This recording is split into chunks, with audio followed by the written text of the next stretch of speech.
What's up, boys? Boys and girls? Good morning, good afternoon, good evening, wherever you are out there in the world. I hope you're doing good. You're listening to Just My 2 Cents. It's 12 noon on the Eastern Shore. It is Monday, August 8th. Good God. August 8th, 2022. What's up, man? I'm live. We're live. How was everyone's weekend?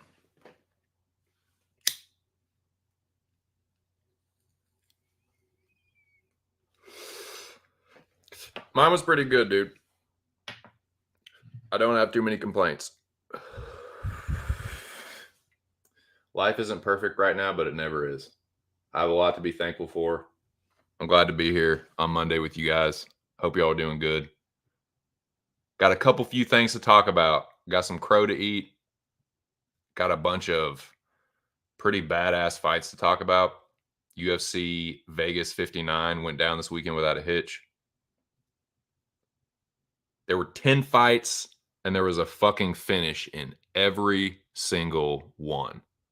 I'm going to go through the whole card, go through my picks, go through my greasy little bets, tell you how I did. Y'all can tell me how y'all did. You can celebrate. You can wallow if you had a bad week or weekend, whatever. But yeah, man, it's Monday. Gonna talk about this fight card. I have had not a bad start to my day. It's just been kind of busy. Kind of busy, man. Got a bunch of shit done this morning. I started the stream on time, dude. This is like the second stream in a row that I've actually fucking started on time. Trying to get better with that. Trying to put on the best show I can possible for you guys. And showing up on time is a part of that. Got to get better. Got to continue to be consistent with starting on time and with the Monday, Friday streams as well. So going to try to keep that going. Although I say that, and now I'm just realizing that I may have to do another Thursday stream. We're going out of town this weekend, so it may be Thursday instead of Friday, but have been pretty consistent with the 2 streams a week for a few months now, and I will keep that going. But what's up, man? I see some people in the chat. Shout out to the 4 people in the building right now. Real News MMA. What's up, dude? How are you? Everybody want Yun tonight. Everybody want Yun tonight. Want Yun. Well, where's the big show? What's up, show? How are you? Unity. If it don't make dollars, it don't make damn 2 cents. Luke Hay Crow tastes bad. Does it ever? Cardone said, "God, I'm gonna fucking throw up. I'm gonna throw this fucking breakfast, boys." What's up? Sup, boys? How the fuck are y'all, man? Yeah, I got some crow to eat myself. It was a very, very light, almost non-existent betting week for me. My picks were completely wiki capped, flying by the seat of my pants. I did like 5 to 10 minutes total of fucking tape study. It was like watching a couple highlight videos and a couple fights here and there in the main event, and that's about it. So yeah, a little bit of just seeing how I did with no fucking research basically, and just previous knowledge of fights and stuff like that. So that's what I did this week when my picks. Bets were greasy and not very much. No, but I seen the trailer for that. I want to check that out, man, because I remember when that shit happened and how fucking crazy it was and what a big deal that was. Like Woodstock period happening again. I'm trying to remember if I had friends that went to that. I know there were some friends of mine. I was in ninth grade. Yeah, ninth grade when that happened. So I had some friends of mine that were like that wanted to go really fucking bad, dude. Like, dude, I had some friends who were really fucking into Corn and Limp Bizkit, and I have to admit that I was a little bit myself back then. But yeah, man, I know some friends of mine that really wanted to go with that shit. And I'm trying to think if anybody I know did. Nah, not off the top of my head, but yeah, that shit was crazy, man. I need to check that out. That shit was wild.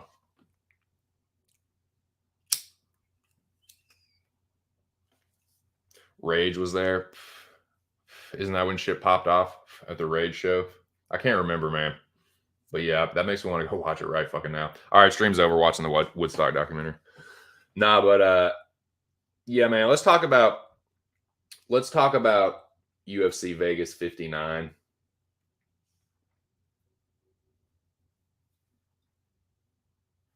I got my banners made. Shout out to the Rabid Dog, Mr. Arkansas. Shout out to Arcadia. Shout out to the Arkandome.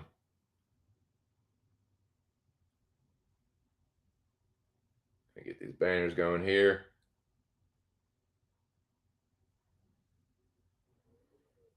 Where is this thing? Oh, I did keep these up too, man. Normally I just delete these to save room for all my banners, but dude, I left this up there. These were who I thought looked good and who looked bad on the scales. Just to show you guys that you should not make your picks or bets based on how people look on the scales. You really should, man. This is a perfect example, and this is why I left this one up, man. Because a couple people that look like shit got brutally devastating knockout victories, and a couple people that looked good did not look so good in the fight. So, yeah, just do your fucking homework, trust your instincts, and don't make late switches. That's the best advice I can give you with predictions. But I'm going to go through these fights from the bottom to the top of the card and tell you what I thought of they all ended in finishes, man. So I'm going to tell you what I thought about all the finishes, be it knockout or submission, and I'll tell you how I did my picks and my bets and all that shit. So just getting warmed up here, getting a little THC in my system, a little caffeine, and we'll get going. Yeah, no shit, man. I gotta check that out. Wong Yun says $10 parlayed on every fight inside the distance would have paid around $4,500. Greedy. That's crazy, man. Hindsight is always 20/20, dude. And it's funny because these cards are usually the ones that get shit on, and like a lot of times they fucking deliver. I think the fighters on these cards know they're like, hey, this isn't a pay-per-view. And I think by this point, excuse me, all of these guys or girls should realize that the UFC is an entertainment company. They are like, just like the Dana White Contender Series is very much like, you need to win emphatically, you need to finish, and they reward that shit. I will say, like, they reward entertaining fighters. If you go out there and put on a show and get a crazy fucking knockout or submission, there's a pretty good chance you're going to get a bonuses. Like, bonuses are not usually given out for boring ass decisions. They're just not, man. You're never going to get a bonus for grinding out a close decision unless it's a crazy quote unquote fight of the night type performance. So it is it's definitely behooves the fighters of 2022 in the UFC to go out there and fucking get the shit done inside the distance. And they did. Every single one of them got the finish.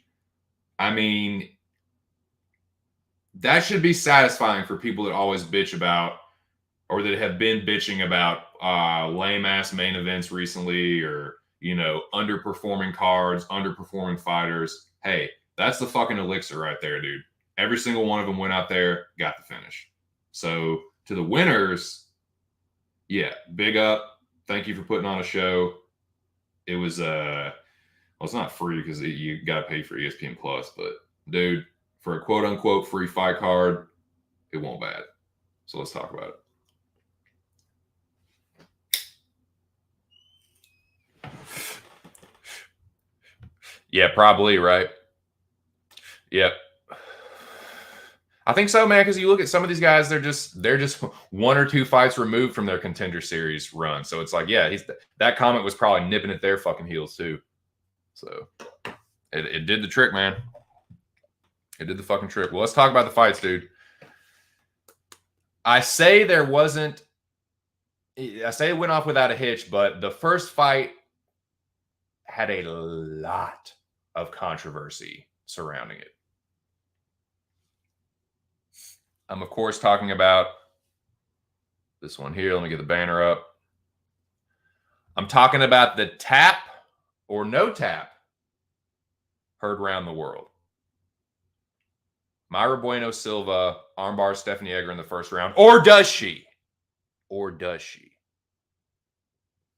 This was the nucleus of the controversy. Did Stephanie Egger tap? Did she not tap? Was Bueno trying to pull a fast one? Was Stephanie Egger embarrassed? What the fuck happened, man? What the fuck happened? So right now, officially, the results say Mayra Bueno Silva by first round armbar submission. As I understand it, Stephanie Egger's team is officially appealing the decision. Now, for those of you that watch the fight, y'all are going to already know most of this. But I am interested to get y'all's 2 cents. I'm going to give you my 2 cents for sure. But I want to know what y'all think about it too, man. What's y'all's honest opinion on this? Try and be as objective about it as possible, because I am too. Look, I picked Bueno Silva. I got the pick right.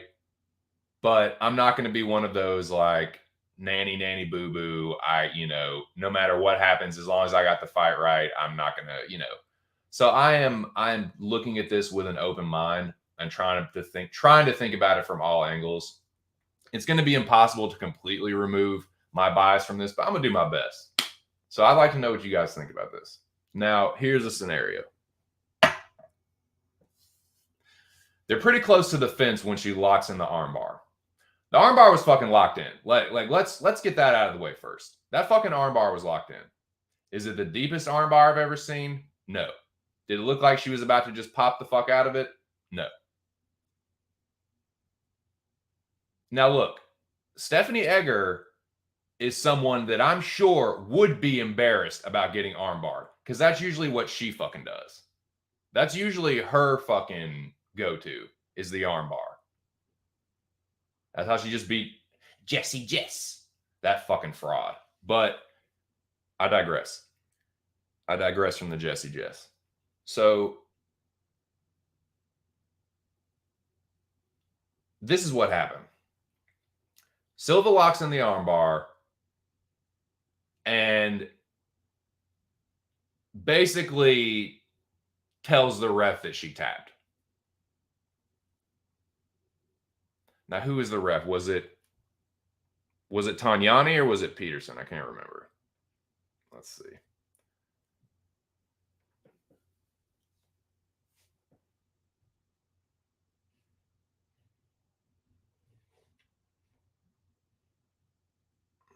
Myra Bueno.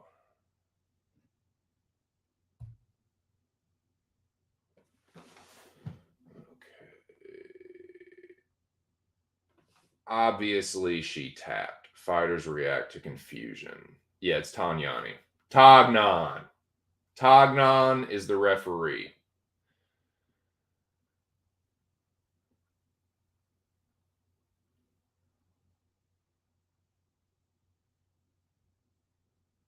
So this is, yeah. This is, I'll tell you let me just cut right to the chase. So she says Bueno Silva says she taps, Tanyan stops the fight. Now, if you're on the Stephanie Egger side, this is why I'm telling you to try and look at this as objectively as possible. Because let me make something very clear. Just how, like, I'm admitting that I was on the Myra Bueno Silva side, so there's going to be a little bit of bias. You also need to admit to yourselves that if you picked or bet Stephanie Egger, that your bias is coming into your opinion of this fight. Let me just make that very clear. Like, if you're on the Egger side, I'm taking what you say with just as much of a grain of salt as you're taking what I'm saying right now. I don't know if she tapped or not. I couldn't see. All I know is pretty much what everyone else knows. It's that there isn't a definitive answer. It's a lot of speculation. Basically, and look, unless you were sitting where the judges were, you're probably not going to get a good angle. Because let me make something else clear. There's no way if she had tapped, you would have been able to see it. Let me make that clear right off the bat. There's no fucking way that whether she tapped or she didn't tap, you wouldn't have been able to fucking see it. Because where they were almost right up against the cage, and there just wasn't a camera angle there. Now, if there is conclusive video or inconclusive video evidence, show me. I'm someone that I am, of all the fucking people on YouTube, I am one of the people that is most willing to admit when I'm wrong. I do it all the fucking time. So I'm not like, if you can show me some video evidence, I'm not going to die on this hill. But I'll just tell you what I thought about it. I think she tapped. I think she tapped and was fucking embarrassed to admit it, because then this is why. There is no fucking way that Egger, if she didn't tap, wouldn't have fucking been protesting or bitching more. I don't give a fuck if she can or can't speak English fluently. You fucking know what the ref just said. You know what just did or didn't happen. You fucking know if you tapped or not. If you didn't tap, she would have been protesting way more. She would have kept fighting. She would have done something. But this whole like, oh, let me just keep quiet and kind of like act a little confused, that is a little guilty to me. That's a little fucking guilty to me. It's her team that's beating the drum. I haven't really heard Stephanie Egger come out and there's she's shy. Bullshit. Bull fucking shit. She knew what was going on. If she didn't fucking tap, then she would have been protesting way the fuck more. Way the fuck more. But this whole like, but I don't know. This whole, now you couldn't really see except the judges. And one of them says they saw it and the other two said they didn't. So now there's this like, did she really tap or did she didn't? I think she fucking tapped. And was embarrassed about it. That's what I think. But like I said, I did pick Myra Bueno Silva.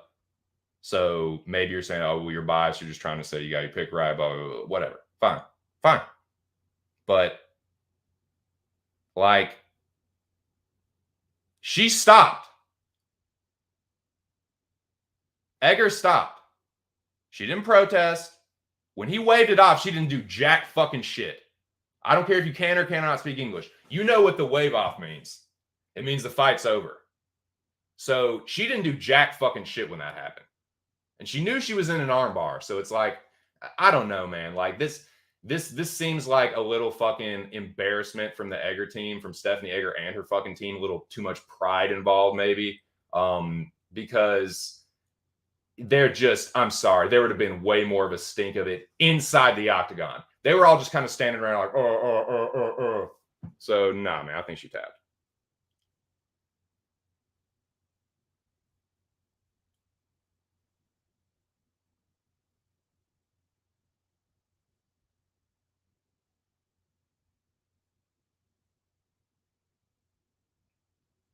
Egger didn't do jack shit about it.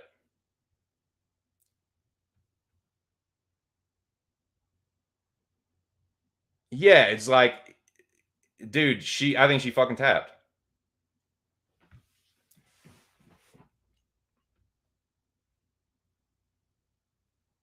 Morning. How are you, bananas and grapes? What up, champ?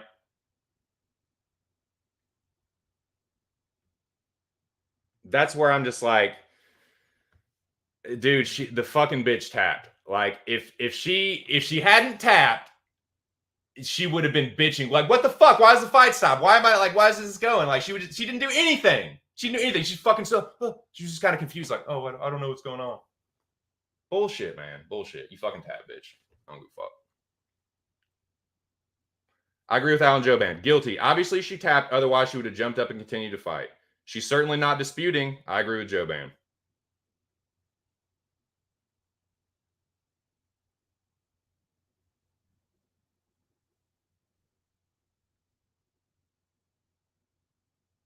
The alternative, even Jesse fucking Jess. The alternative was to break her arm and put her out for a year. Myra did the right thing. So yeah, I think Stephanie Egger is embarrassed that she got her own move fucking put on her and she tapped. And because it was at a weird angle where she probably knew they couldn't fucking see the shit. Like, don't tell me that these grapplers don't fucking know about the tapping and the bullshit tapping and the Brazilian tapping. I think the bitch Brazilian tapped. This is what I think. I think the bitch fucking Brazilian tapped, hoping that Myra Bueno was going to let the fuck go of the armbar and then they would have kept fighting. But when Tognani waved it, she was like, oh, fuck. That's what I think. I think the bitch was like, oh, fuck. Now what? Oh, my Brazilian tap backfired. I think that's what it was. I think the bitch Brazilian tapped, trying to get Myra Bueno to let go of it, and she, whatever. I don't give a fuck. That's my story. I'm sticking to it. I don't give a shit. Yeah. Why did, like, yeah, there was no fucking protest. There was no fucking protest. Myra Bueno Silva is not the kind of chick that's, dude, I'm sorry. Myra Bueno Silva is kind of mean. Myra Bueno Silva is kind of a mean ass bitch. So, like, I'm sorry. She's not gonna pussyfoot that, like, a bullshit. Like, nah, dude. Why would she fucking let go of it? I think Egger did the fucking Brazilian tap trying to be slick, and she got fucking caught and paid for it. So that's what I fucking think.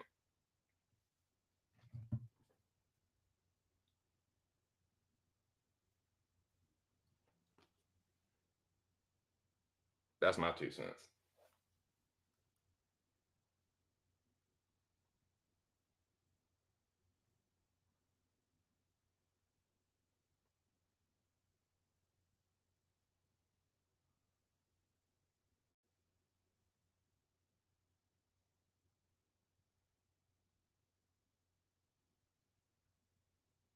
Some of these comments are funny, man. I'm just reading this MMA fighting article. Nothing but respect for Silva, nothing but disrespect for Egger. I'll be rooting against Egger from now on. Yeah. Yeah, the next person who faces Egger will be trained to break the limb rather than Egger getting away with her Brazilian fucking tap. Trying to get away with her Brazilian tap.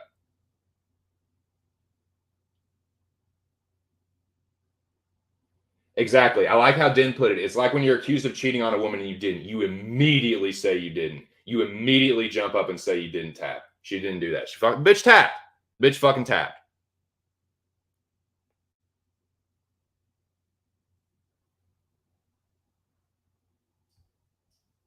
Yeah, and dude, that's why I think there's all this controversy. The bitch is embarrassed about getting her own about getting a little taste of your own medicine, getting the first round armbar put on you in front of a bunch of fucking people. It's a little different in a grappling tournament where everyone's expected to get submitted or not submitted. But when you're known for your fucking armbar submissions and then that shit happens to you, what you're known for in the UFC, yeah, I think she's a little fucking embarrassed about it. I think she tried to do a little fucking Brazilian tap to get Bueno to let go of it, but she tapped. Otherwise, I don't think she would have had the react. That reaction was too much of a guilty reaction to me. And I haven't heard shit from Stephanie Egger. I haven't heard a peep from that fucking bitch. All I've heard is her team. We are going to officially protest this. Yeah, because you're fucking embarrassed. Your one trick pony got the trick flipped on her, and now you're mad about it. That's what I think. Yeah. Yeah. So that's my 2 cents on that. I think Egger tapped. She's too ashamed to admit it. I think that's what. Like, that's what I'm saying. Bueno Silva is not going to, like, nah, man. Nah. She needs to win just as bad as anybody. She's not going to fucking. She was pissed about it, dude. She was fucking beside herself. And Egger's just kind of like, like, Egger's the one that's, like, supposedly lost because of armbar, and she's less upset than Bueno. Like, what the? Nah, that's bullshit. She fucking tapped. The bitch fucking tapped. I don't give a fuck. She tapped. Thinking about it now and talking about it more, no, she tapped. In my mind, she did. Zach says she waited on the ref. She held it. Yeah, she held on to it until Tognani called it. So if you want to blame somebody, blame Chris Tognani. So yeah, next time just break it in half. Next time just break her fucking arm in half. On the live show, everyone was like, they're going to put them back down in position. I was like, they're going to put her arm back in an arm bar. Yeah, exactly. Like, that's the position that you put them back in. Okay, let's lock up this arm bar. Now, Mayra Bueno, go ahead. Since this bitch wants to play this little fucking Brazilian tap bullshit, snap this fucking Swiss Miss fucking yodel-hey-hoo. Snap that fucking yodel-hey-hoo bitch's arm in half. Do that shit next time.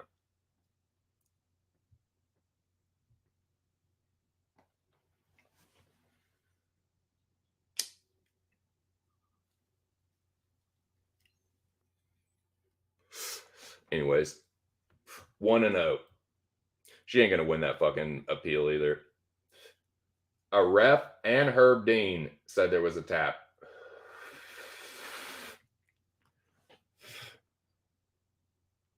So yeah, fuck Stephanie Egger, man. She's a fucking lying ass bitch. She's a lying ass fucking too proud to admit it.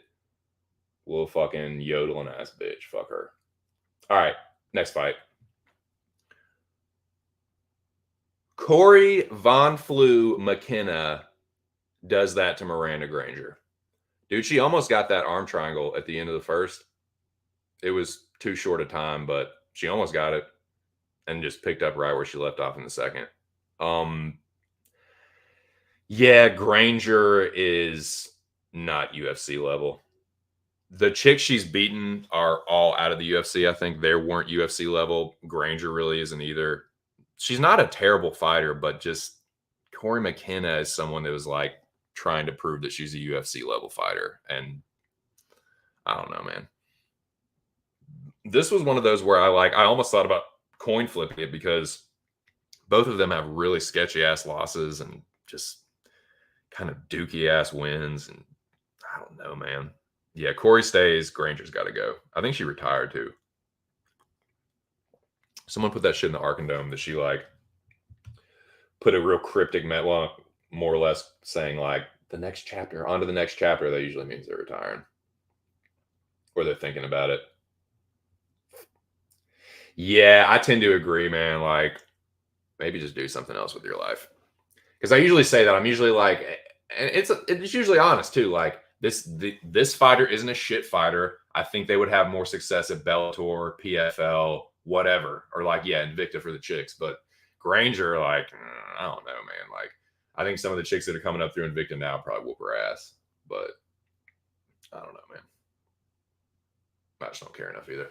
But yeah, good job, Corey McKenna. Will Poppins gets it done. She's a good grappler. She's definitely a good grappler. And if you don't have good submission defense or you're not good on the ground, Corey McKenna's probably going to handle you. So yeah, I don't know who Poppins is going to get next. Don't really care that much, but good job. Dang. Oh, I got a parlay nice and destroyed. I'll definitely get to that. But shout out to the 5 people in the building. We had 10 people at one point, so that's what's up. I think some people got butthurt about my my take on Edgar and her fucking little Brazilian tapping ass, but whatever. Yeah, there were 10 in here, so yeah, that's a successful stream to me, man.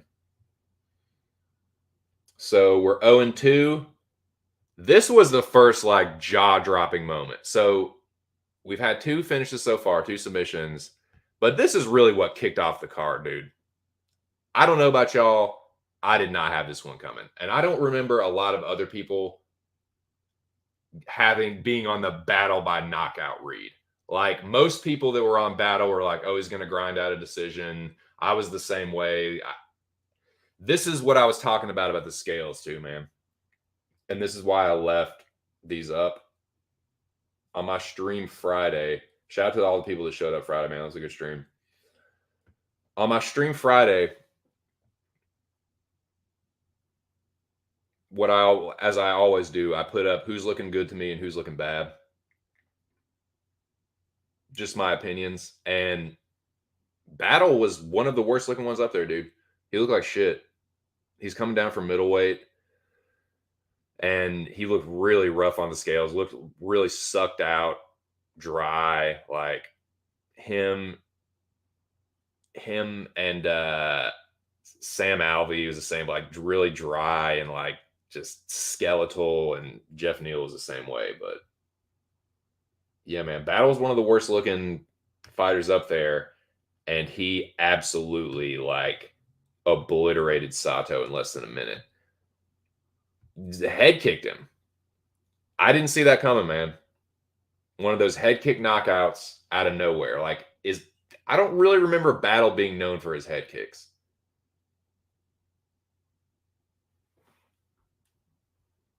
Now, I think Sato has had a couple knockout losses before, but I thought if anybody was going to get the knockout, it was Sato early.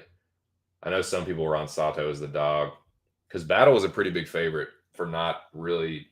He has one UFC fight that's not on tough. It's not an exhibition level, so. Takashi Sato.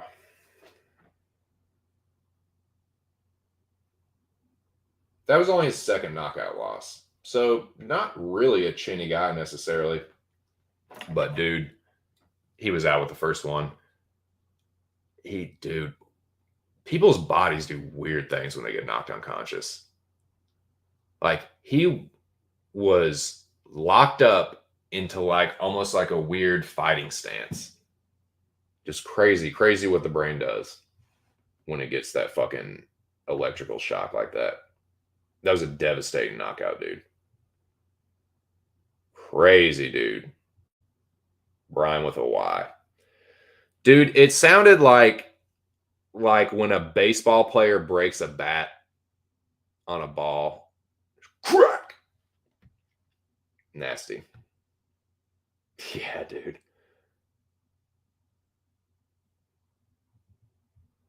Hit him with the shit about a Honda. Oh, man.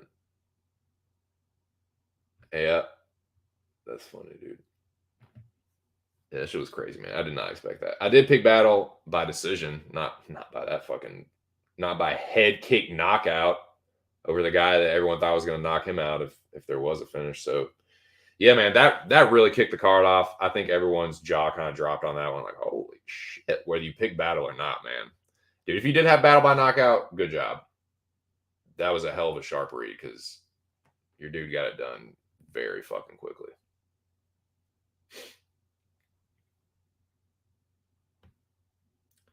Yep. Dude, this was one of those cards, man. I went back and well, not even went back on Saturday.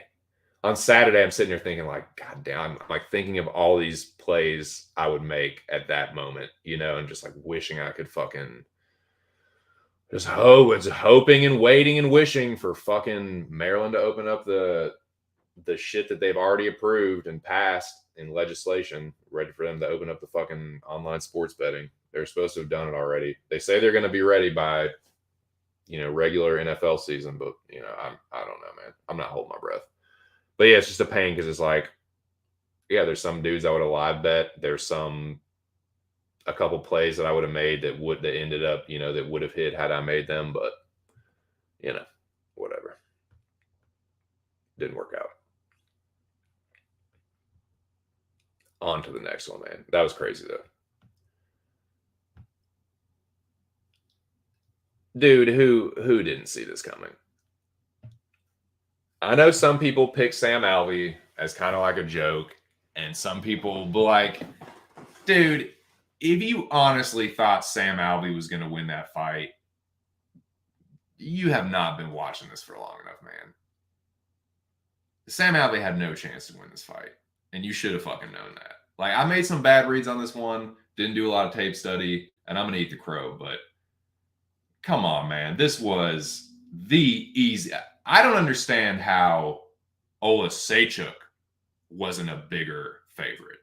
Terrence McKinney was the biggest favorite on the card, and a lot of people will say now, will he justify that? I don't know about that, but I know Mikhail could have been a much bigger favorite and would have justified it. That's it. That's it for Alvey. If we see Sam Alvey back in the UFC in any capacity, you just know that he has some crazy kind of dirt on Dana White. It would no longer be like a sympathy thing. It's a blackmail situation where it's like, if you don't let me fight, I'm going to release these kind of deal. If you see Sam Alvey back, he is blackmailing Dana White. Just know that.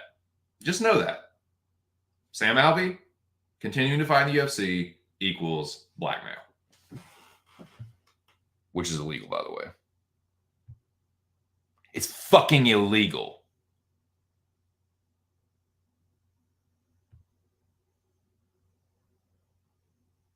Have fun making that drive to place a bet. You'll appreciate doing it later on. Yeah. Yeah. He did, man. He did. I thought, I was like, man, is this a good dude gonna look rough? But he's not a huge light. He wasn't a huge light heavyweight. So yeah, he looked good on the scales. I agree. And if they say it'll be here by football season, I don't believe that for a second, man. It should have already been. They should have already rolled it out.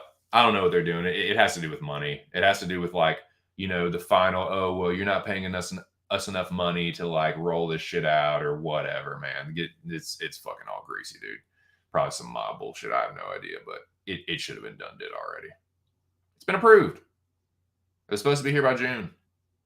Supposed to be fucking using FanDuel by June. So much for that. Fingers crossed by the end of the year, but I don't know, dude.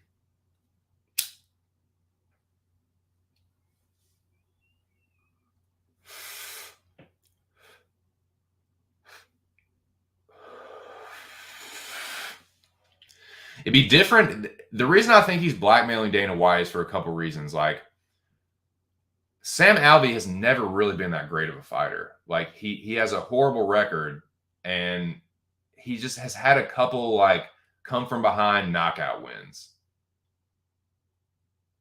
in fights that people thought he was going to lose. Like, he's not really that great on the mic. He has this corny one note gimmick. It's cheesy as fuck. You're paying him all this money. I don't get it. It's got to be blackmailed. He has to have some kind of dirt. It's to be that poor of a fighter, getting your ass beat that much back to back to back. Like, how is he getting all these contract extensions? Like, and it's not for peanuts. He's not like he's a scab. It's not like he's a scab and they're like, oh, well, no one else would take this fucking deal but you, Sam. Like, you're our fucking, our hero. He's not being a scab like that. They're paying him a ton. So he's got something, man. He's got some kind of dirt. Dana fucked his wife and he has pictures, or like he has something, man. He has some kind of pictures or a phone call or something. But yeah, I really like, I'm kind of joking, but if you do see him back in the UFC, it's not a joke. He's blackmailing Dana White. Just letting you know. Come on, Zach. He is a bad fighter, dude. He is a bad fighter.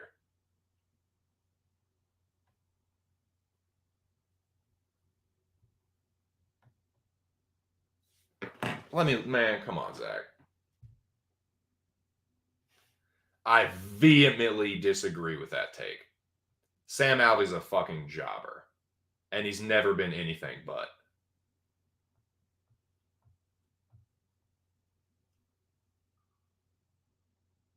What's his best win? Marquardt, a shell of Marquardt back in 2016. Spicely. Come on, dude. Decisioning Mearshart in NAFC almost 10 years ago. Dude, he's a jobber. Alvey's always been a jobber. His wins are against fucking other jobbers, other UFC reject jobbers. Exactly. Hashtag fucking. He is the jabroni's jabroni. Zach, stop it. Stop it. You know that you're making this argument in bad faith, my friend. That's a bad faith argument. You know a lot of those splits were bullshit and that he actually lost those fights. You really think he won the Wellington-Turman fight? Come on. And dude, there was the split against Da Un Jung was bullshit too. He lost that fight. And dude, there's like 1, 2, 3. There's 3 splits in there. He got a split against Gian Volante, bro. That is pathetic. In 2018, it's pathetic. You thought he won those? Come on, man. Zach, you just woke up trying to argue with me. You just came in here saying I'm gonna argue with 2 cents today. No. Incorrect. Incorrect, sir.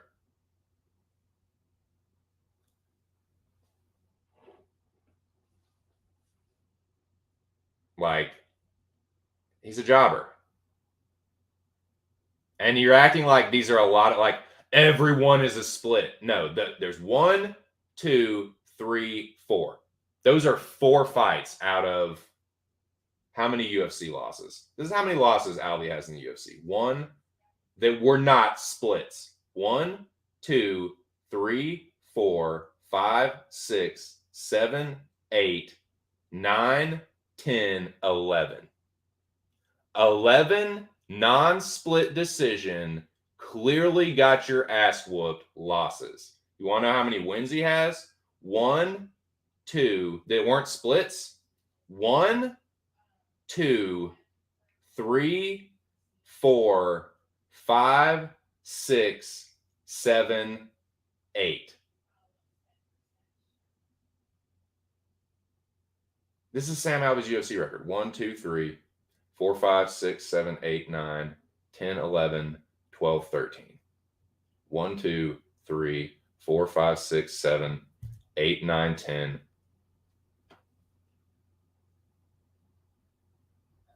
He's 10 and 13, dude. And only a couple of those losses are split decisions. He's a fucking jobber. He is the definition of a jobber. He's a jobber extraordinaire. Anyways.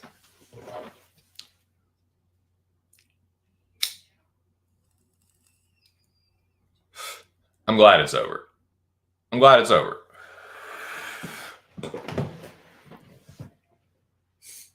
It's disrespectful. It's disrespectful to other fighters, man. You're paying a guy that much to come in there and just get his fucking ass shellacked every single time, pathetically. When has Sam Alvey looked like anything but a fucking meat sack to get fucking pounded on. Years ago, literally years ago. Nice. Dude, that's fine. There's nothing wrong, dude. Sam Alvey could be your favorite fighter. I can't like tell you you're wrong about that. Like, it's just your opinion, but I'm just giving you my opinion. Like, it's not like what I'm saying is fact. It's just like I'm looking at his record. I'm looking at his losses, and like there's only a couple of split losses. All the rest of them were like either unanimous decisions or like, dude, he's been finished like now he's been finished 1, 2, 3, 4, 5 times. It would be the thing before was, oh, Alvy's tough, you can't put him away, but now he's getting put away almost every single time. And now it's by guys like Brendan Allen and Olasechuk. And don't act like Olasechuk has been some guy that people are super duper high on. No, Olasechuk's been a fade recently. And because I know a lot of people have been talking about fading Olasechuk. And Brendan Allen, just don't even get me fucking started. I know people that pick Sam Alvey over Brendan Allen. So yeah, dude, like nothing wrong with liking Sam Alvey, but you also got to be honest about like where he's at. He's a fucking jobber. He was a high performing jobber, like he was a high end jobber one time, but it's over. It's over.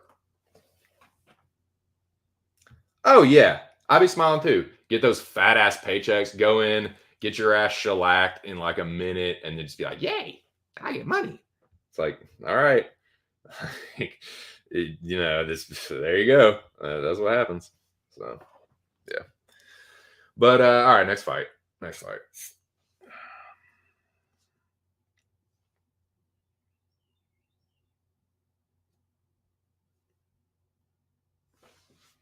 Next banner. Shout out to the 6 people in the building.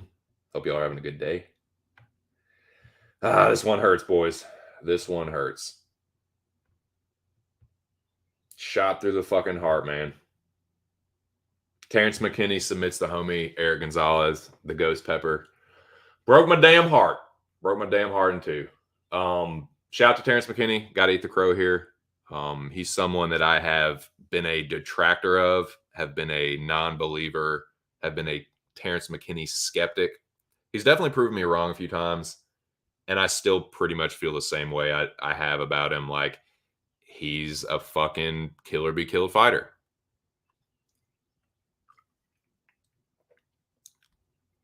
I rode with the Ghost Pepper.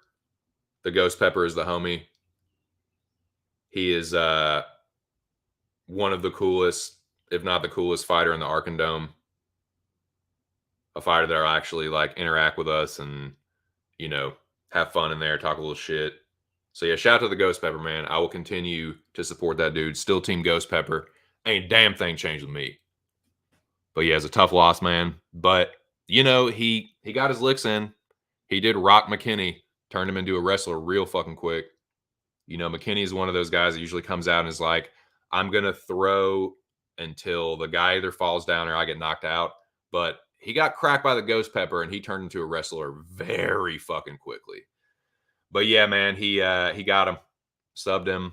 So tough loss for Gonzalez. But man, it's just, he's had a rough couple fights, man. Like, he gets in there, he looks good, rocks his opponent, and then ends up getting finished, which sucks. But yeah, he's probably got 2 more fights left on his contract, and I'd like to see him get maybe a little bit more of a winnable fight here. Like, Miller and McKinney, like, right out of the gate, like, god damn, dude. Like, all right, but look at it like this. McKinney called out Patty. So that's how much fucking push and hype and all this shit is behind McKinney. And, like, just realize this, man. If you're going to shit on Eric Gonzalez, you're pretty much shitting on Terrence McKinney, because you could have said the same thing about Terrence McKinney when he got his ass fucking chinned by Sean Woodson. And that wasn't even like McKinney's a Contender Series reject. Like, is McKinney a Contender Series second chancer? So yeah, man. And it's the McKinney, like, everyone was pretty high on the dude. Almost knocked out Drew Dober. Well, Eric Gonzalez almost knocked out Terrence McKinney. So yeah, give him, don't shit on the Ghost Pepper too bad, man. Give him a little credit.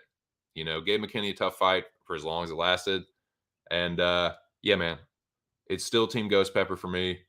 But shout out to McKinney. I'll eat the crow. He proved me wrong again. So, yeah. Cheers.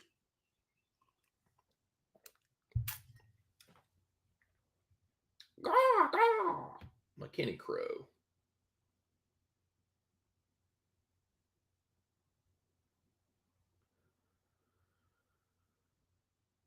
I know, dude. I know. He almost got him. He almost fucking got him, dude. Dang. Yeah, he gave the thumbs up. He was good for a second. He was good 1 minute, and then he won't. No. Yeah, shout out to the Ghost Pepper, man. He's cool as fuck. Probably the fighter that I've interacted with the most, which is not very much, but still, like, most fighters are too fucking cool for school, and the ones that aren't are just kind of like, I don't know, man. They're kind of just like they'll kind of big league you a little bit, like unless you're cool enough, unless you've interviewed them or and this is how most fighters do on Twitter. This is how most fighters do on Twitter. They're not really going to interact with you unless you just kiss their fucking ass. You pull their fucking shorts down and kiss their fucking ass cheek. And because that's how most of like people be like, "Oh, I love you so much, dude. I love you. If I get a follow, blah, blah, blah, blah, blah, blah, blah, blah." And then yeah, they do. But that's usually how it goes. Unless you are in the MMA media circle, unless you're someone that's going to, and a lot of them will just do a good bit of ass kissing to get those interviews as well. My point is, it's cool for a fighter to just like be in a group chat and shoot the shit with you without you having to fucking like hound him on the timeline or DM him and shit. It's just like, it's cool to see someone just being like a regular dude and just kind of like kicking it and interacting and just shooting the shit. So that's why I fuck with the Ghost Pepper. He's a cool dude. Definitely looking forward to his next fight. I think he can get some UFC wins, man. He's probably got 4 fights on his contract. I think if you just jack the competition level down just a little bit, he's going to get a win. He's going to get a finish. He rocked McKinney, man. You saw him. I mean, he instantly turned McKinney into a wrestler. When McKinney is Mr. fucking brawl, go out on my shield, kind of, it's like, yeah, you won't try to stand and go out on nothing. You fucking, whoa, shit, let me wrestle. Wow. But, he got him, man. He got him. So shout out to McKinney. He got it done. Yeah, good luck with Patty. Good fucking luck.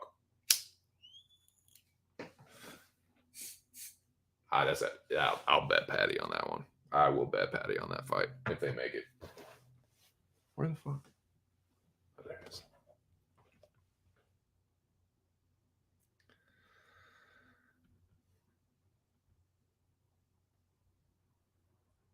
Yeah. Yep. Yep.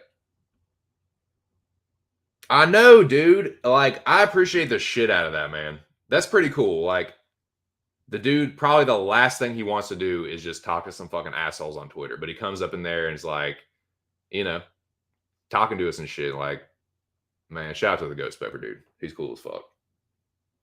Chin up, champ. You gonna win that next one. You gonna win that fucking next one. Like, they gave him the dude with the most wins in the UFC, like a fucking ridiculous veteran in Jim Miller, and then one of the hottest prospects. So it's like, okay, maybe a little bit more of a winnable fight. You know what I'm saying? Get back on track. But he's probably got a couple more, man, and I'm gonna be rooting him on like a motherfucker in his next one, man. All right, but let's move on to the next fight. Yeah, dude, man. Shout out to Eric Gonzalez, the Ghost Pepper. Shout out to the Arkandome.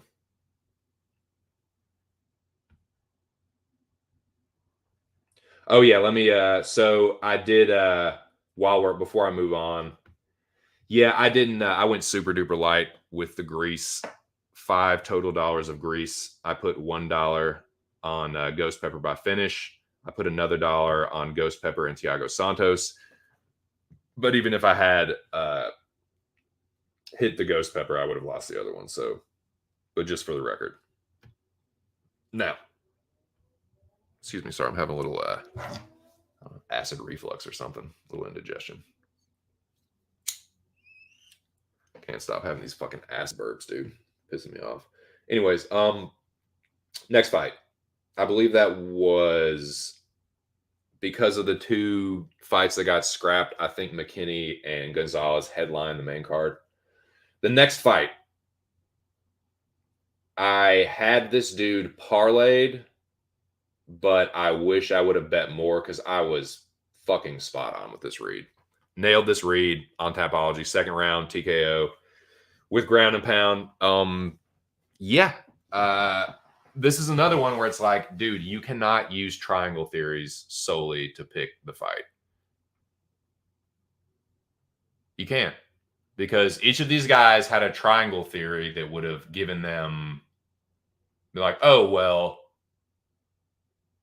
you know,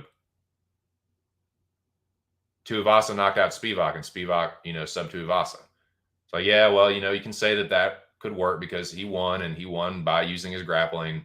But then, you can say, well, Spivak lost to Tybura and Tybura got knocked out by Sakai. So if you used that triangle theory, you would have said, and some people did. I know some people did that. They were like, oh, well, fucking look what Sakai did to Tybura, bro. And fucking Tybura beat Spivak. So, yeah. You just kind of have to go with, you got to watch tape. You got to trust your instincts. And you just kind of got to go with,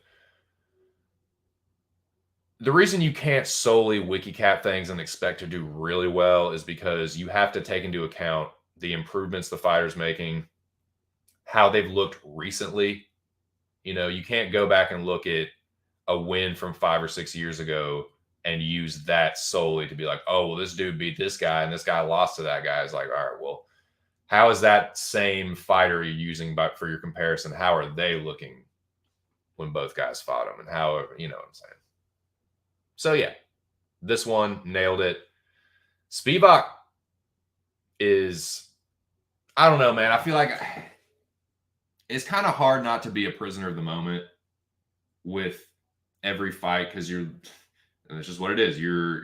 Especially if they get a finish, it creates some recency bias.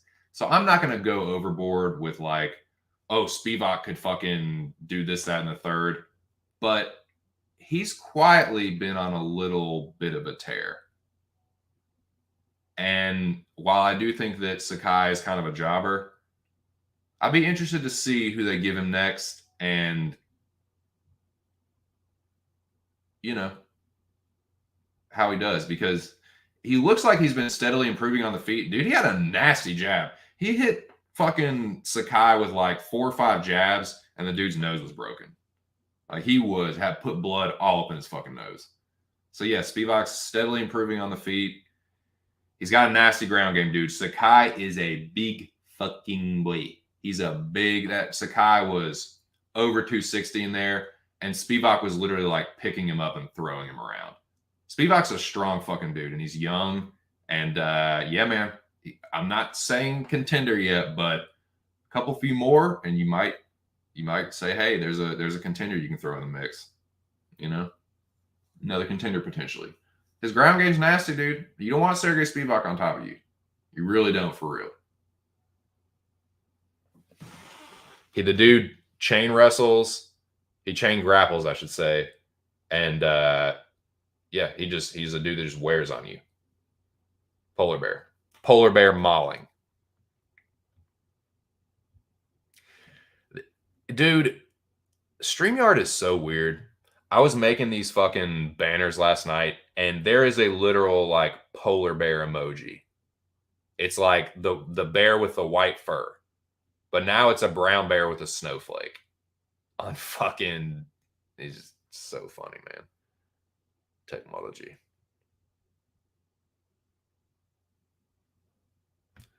What's up, General?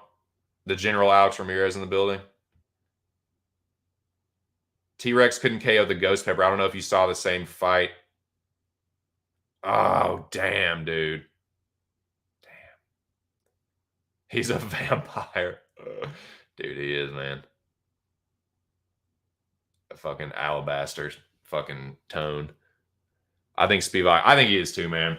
I think he is too. I don't want to like go crazy with it, but I'm just saying, man, that dude, like, there's a couple people that have that top game in the top 15, but not that many. Not that many, dude. And he's still young. He hasn't taken a ton of damage either. Like, he got whooped pretty bad by Aspinall, but fucking Tom Aspinall, what are you gonna do? Yeah. But I think, man, heavyweight is another division. Not quite as much as light heavyweight, but there's a lot of parity, dude. Like, there's not just a ton separating these guys, especially in the top 15. So, yeah, another win or two, and Spivak could be right in that contender talk, in that contender conversation.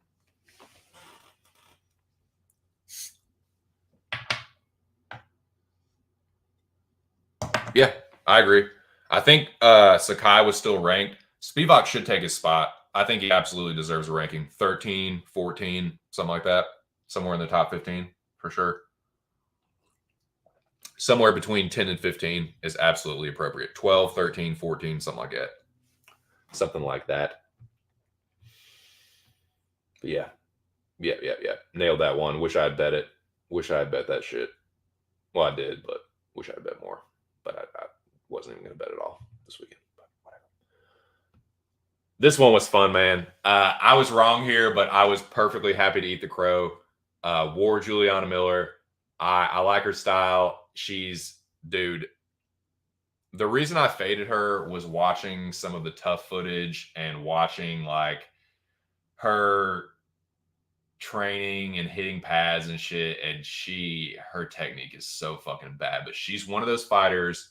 And she is kind of like, as corny as it sounds, she is kind of like Juliana Pena, where like her technique standing is shit, but she's just kind of a dog, dude. And I got to start factoring that more into these women's fights. And I've heard people in this chat say it before, like some sharp fucking minds, like with chick fights, who's more of a dog? Who's more of a dog? Who's more aggressive? Who's meaner? Who's fucking meaner? Juliana Miller was meaner. Brogan Walker was just mad. She wasn't mean. She was just butthurt.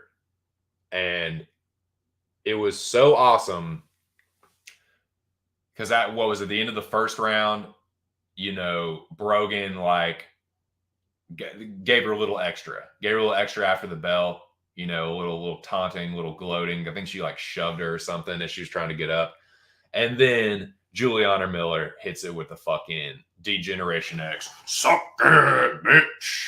Hit her with the fucking suck it. And she was even respectful after that. But like, that was awesome, dude. That she made me a fan then. Like, that was pretty cool. Instant fan. Not a stan, mind you, but you know. I won't even say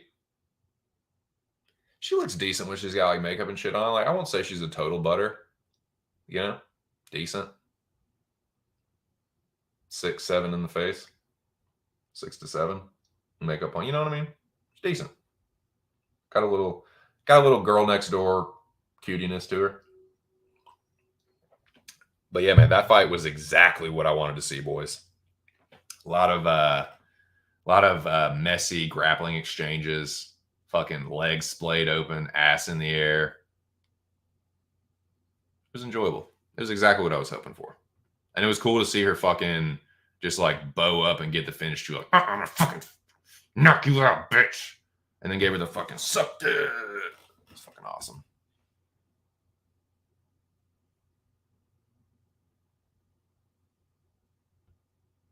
Which one, Miller or Brogan? I thought Miller's demeanor was shit before the fight, and now it's completely like reversed for me. Like, I'm a little bit more on Miller now, and Brogan is kind of like, she sucks. Brogan fucking sucks. Miller is just green. Miller's green. She's young and green. Fucking greenhorn. Brogan is 34. She talked all that trash and then just fucking just shit all over the place, man.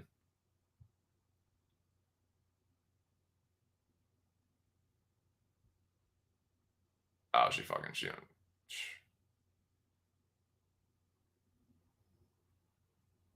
None of that. None of that's fucking. None of that is will ever happen. So she doesn't really care.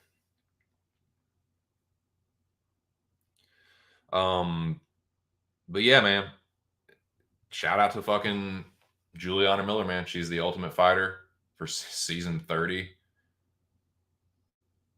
And so there were two Ultimate Fighter fights. Juliana Miller becomes the Ultimate Fighter for the chicks, and Muhammad Usman just hauled off and busted my fucking greasy six-legger, dude.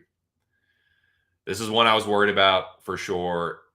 And as they were doing the kind of like intro promos right before they make the walkouts, the way Pogba was talking, I was like, oh God, I don't like this. I don't like this. This guy's like, yeah, like Usman isn't very good, but both these guys are like kind of on the same level. I think I picked Pogba because he was a little more well-rounded and he was looking pretty good. Like he was winning the first, but it's like he's just too comfortable, man. He's too comfortable in there against like this fucking huge dude. Like I faded Usman because watching some of the Ultimate Fighter footage, I'm like, okay, this dude is huge, but he's not getting knockouts. Like he has this wild technique. He's not really connecting clean on anybody. It's really sloppy. It's like, I don't know, man. I just didn't think it was gonna happen. Of course, boom, like awkward little left hook just flattens. Pogba was out before he hit the fucking ground. The follow-up shots were not necessary, but they punched his fucking ticket to the Shadow Realm, dude. He was out badly. Like when they say out cold, I mean like Zach Galifianakis, dude. Like fucking one of the London brothers. I can't remember which one it was, but one of them's in that movie. But dude he was right there in it with him. He was right there with Keckner and fucking Zach Galifianakis and Jeremy London or Jason London or whoever the fuck. He was with them because he was not conscious in this realm, in this world. So yeah, shout out to Muhammad Usman, the younger brother of one of my favorite fighters. I should have fucking picked him just for the connect, but you know, I don't want to seem like any more of a stan than I already am of his brother. But yeah, I mean, I don't really know what to make of Usman. Like, congrats to him, man. He's the Ultimate Fighter. He knocked out Zach Pagua, but Pagua was an unproven dude with 5 fights or something. Fought nobody. Like, I don't know, man. It's just hard to know what to make of him. I mean, he could. I don't know, dude. He's. I've seen what I've seen of him. The fight footage I've seen, he definitely has some holes in his game. He's got, you know, devastating power. Obviously, it looks like he could be one of those guys, kind of like Kamaru, where you kind of fine tune his technique with the power he has naturally, and you can focus it and channel it into some fucking more devastating knockouts. But yeah, that's the cleanest work I've seen him do, and he did it in the finale. So shout out to him, man. He got it done. But it's just hard to know what to make of him, man, because you can't. How much can you take from a win over Zach Pagua? But you know, it is what it is. Shout out to Muhammad Usman. He's your Ultimate Fighter 30 winner. He's the younger brother of the Nigerian Nightmare. So that was kind of cool. Both brothers won the Ultimate Fighter. I think that was a little bit of UFC history, so it's pretty cool. Long time, dude. Zach Magua, dude. There were some fucking Magua heart eatings, dude. Magua was in, dude. The spirit of Magua was loomed large over UFC Vegas 59. There were some hearts getting cut out and held in front of the victim as they died, like Magua in Last of the Mohicans. Been humping today, boys. Ear said he'd been getting after it. What's up, dude? How are you? How was your weekend, Bubba? Mine won't just too bad. Cheers to the homie, irregardless in the building. The spirit of Magua, dude. It's a dark energy. It's a dark, heart cutting out energy. It's very, as you say, where is he? It's very, the energy and the spirit of Magua is very, very cold-blooded. There was a cold-blooded energy.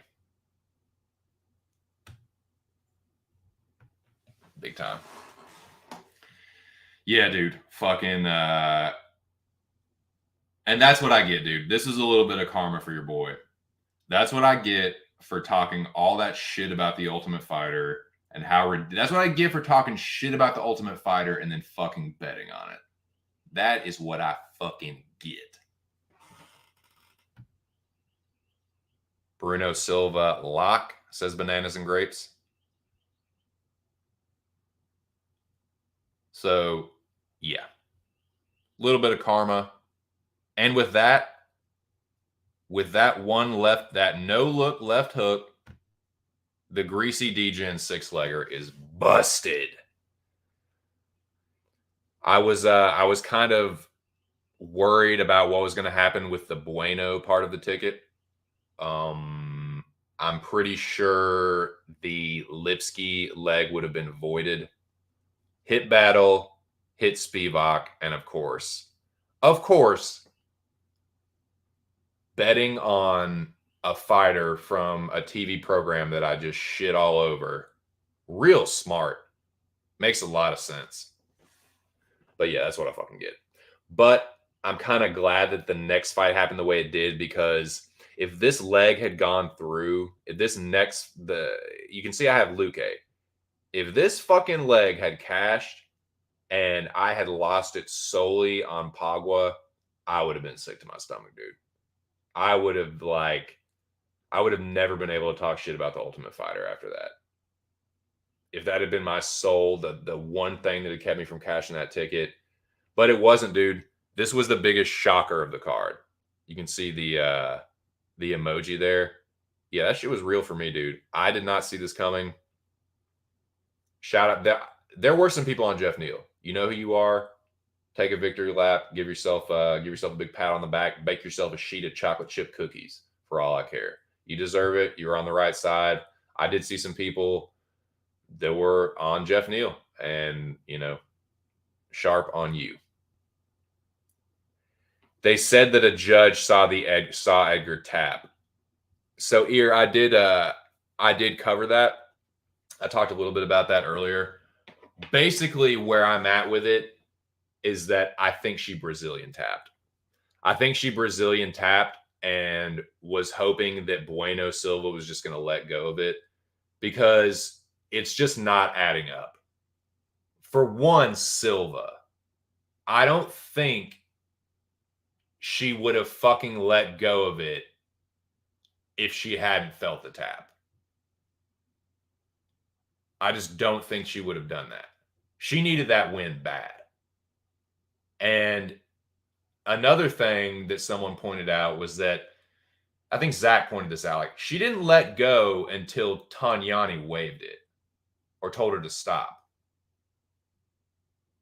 And when he waved it, Edgar didn't do shit.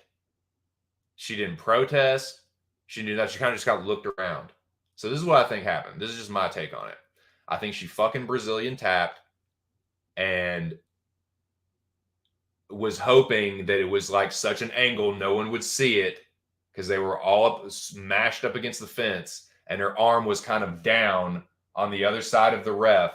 And yeah, I think that her and her team are a little embarrassed that the one trick pony got the trick reversed on them. Reverse card. That's my take on it. I don't know if that's the truth, but that's just my gut, what my gut tells me. Like, that's just, if you, like Joe Ban said it too, like, you would have kept fighting, or you would have bitched when he waved it, or you would have done something. I just think she was embarrassed and she got caught. And she tried to do. I don't know that she should, but this is what I suspect. I don't think that Mayra Bueno Silva is lying. As emotional as she was about it, I don't really think that she's bullshitting.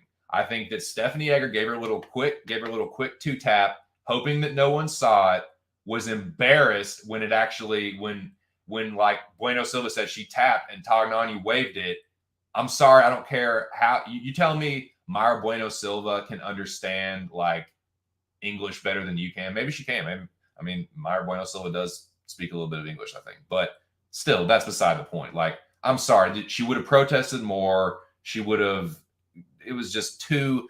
She was too accepting of that to then turn around, and it's her team saying it too. So that's why I'm like, I think you're just a little embarrassed. I think you're a little embarrassed. I think your pride as a fucking grappler and being an armbar specialist, for you getting caught in your own little fucking. Like I said, she's a one-trick pony, man. That's really all she's got. To be caught in that is like embarrassing for her. She tried to sneak out of it and it didn't work, and I think that's what it was. I don't know, but that's my gut read on it. So, man, I can't really flex with this one because I picked Luque and I was very confident that he would win because I've seen Neil just look like he can't spell the word game plan. But I have been saying this about Luque for a while. I'm eating crow. I'm eating Jeff Neal crow right now. I've been saying that at some point, like Luque's chin has been on borrowed time. If you go back through, I've been saying this for a long time. Pretty much every time Vicente Luque fights, his chin is on borrowed time. Someone is going to cash that in. I didn't think it would be Jeff Neal. I thought Luque would be able to weather the storm. I thought Neal would be on his bike too much, and Luque would just kind of Terminator style walk him down. Jeff Neal beat his fucking ass. Broken. Like, and this is why I've been saying this about Luque and why he's someone I cannot pick his fights right, dude. I fade the dude when I shouldn't. I back the dude when I shouldn't. I just can't get right. I am Mr. Can't get right with picking a Luque fight, dude. For real. Can't get it right. I picked Barberena against him, almost got it done. You know, that's when I've been like, look, dude, Barberena's almost knocking you. Like, yeah, Barberena got a good win against 40-year-old Lawler, man. Like, y'all know what the deal is with Bam Bam. He's a high-end jobber. So I've taken that too far. Like, I've said, look, dude, he almost got knocked out by Barberena, man. He's going to get it at some point. He's going to get it. He's going to get it. And I've been hoping that happened, eating crow. And like, fuck, man, I guess Luque's just that fucking good, right? And now look at where I'm at. He's been proving me wrong and getting out of it. He went to war with Nico Price. I like Nico. He's a fun fighter. I like his personality. He's a jobber. So, like, he's going tooth and nail with these, you know, they're high-end jobbers, but he's going tooth and nail with these jobbers. Probably should have known. So here, this Jeff Neal crow is for Jeff Neal. And again, another example of don't make picks based on the weigh-ins, dude. Jeff Neal, there was a 3-way tie for the fighters that I thought looked the worst. One of them was Jeff Neal. He looked super dry, super sucked out. Like, he gave the biggest, like, oh, thank God, when he made the weight. So, yeah, I had already locked Luque in, so I didn't change it based on that. But you can't go solely based on how someone looks on the scales, man. Look at Brian Battle, too. Battle and Neal, obviously Albie didn't turn out, but, you know, that was a fucking no-brainer. That shouldn't even be factored in. But, yeah, that shit was crazy, man. Big shout out to Jeff Neal. Whether you think Luque had a suspect chin or whatever, he had never been knocked out before. So I got to give Jeff Neal a ton of credit. He is the first person to break Vicente Luque, a dude that had been known for his toughness and his ability to weather storms and break other fighters. But it's I've been saying it for a while. I didn't think it would happen here, but it sure enough happened. Like, you cannot continue to be a punching bag like that and not eventually get knocked out. The dude has horrible defense. It's goddamn near non-existent. It literally consists of putting a high guard up and just getting shelled and counting on your chin. Because, like, Jeff Neal had a great game plan. It was just left crosses down the pipe and uppercuts. 2 punches that are going to split that high guard. I don't know if Vicente Luque has ever slipped a punch in his life. Maybe like one. I don't know that he's ever ducked or rolled under a fucking hook in his life. He literally just puts the high guard up and is just a heavy bag. And then unloads a combo. He's like, and it's worked out for him, but yeah, I mean, let me look at his record, because Jeff Neal is one of the toughest strikers he's been up against. Like, this is not like, oh, this is a bad loss. Like, no, Jeff Neal's a good fighter. He's a dude that's had tough losses to the upper part of the division. You know what I mean? Like, look at Jeff Neal's losses. He only has 4, by the way. He got submitted by a jobber on the regional scene. His only loss on the regional scene was to Kev, to the Trailblazer. I've watched that fight many times. His only losses in the UFC are to Wonder Boy and Magny. Now, his wins weren't that great. Like Nico, Mike Perry. He does have the win over Bilal, which is legit. Then that's you know. Would he beat Bilal now? I don't know. Same with Luque. Like, Luque chinned Bilal back in the day. Bilal. And then Bilal beat him. It was a close fight, but yeah, but Luque, you look at Luque's record.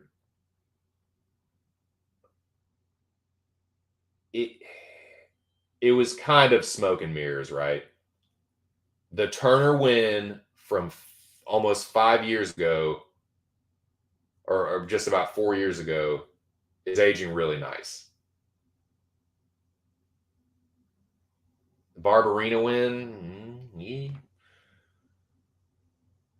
Split, dude. I will never forget that Vicente Luque Mike Perry fight. If Mike Perry hadn't got his nose mashed, I think he would have won that. The visible damage on his face is, I think, what gave Luque the edge, but Perry kind of fucking put it on him in that one. Then he gets schooled by Wonder Boy. Schooled.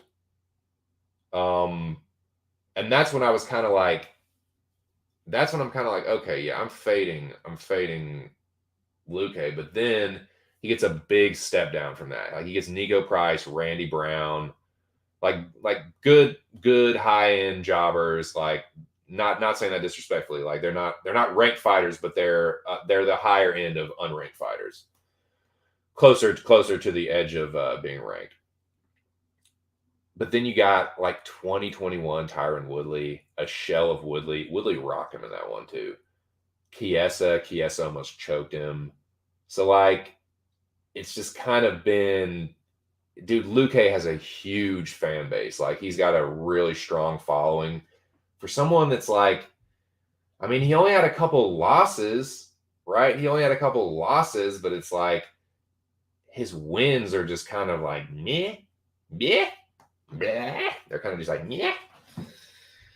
So, yeah, like, I guess, like, should have fucking known, man. Should have known. Like low key, like, Jeff Neal has the more impressive resume. Beat Nico Price more handily, beat Mike Perry more handily, has better losses. I don't know. I mean, Luque's got good losses to Leon and Wonder Boy, but still, man, like, Yeah, Luke I just can't pick. I can't get right with that motherfucker. I'll probably fuck up the next pick of his too. I'll probably fade him in the next one and it'll knock the dude out or something, man. I don't know. But fuck.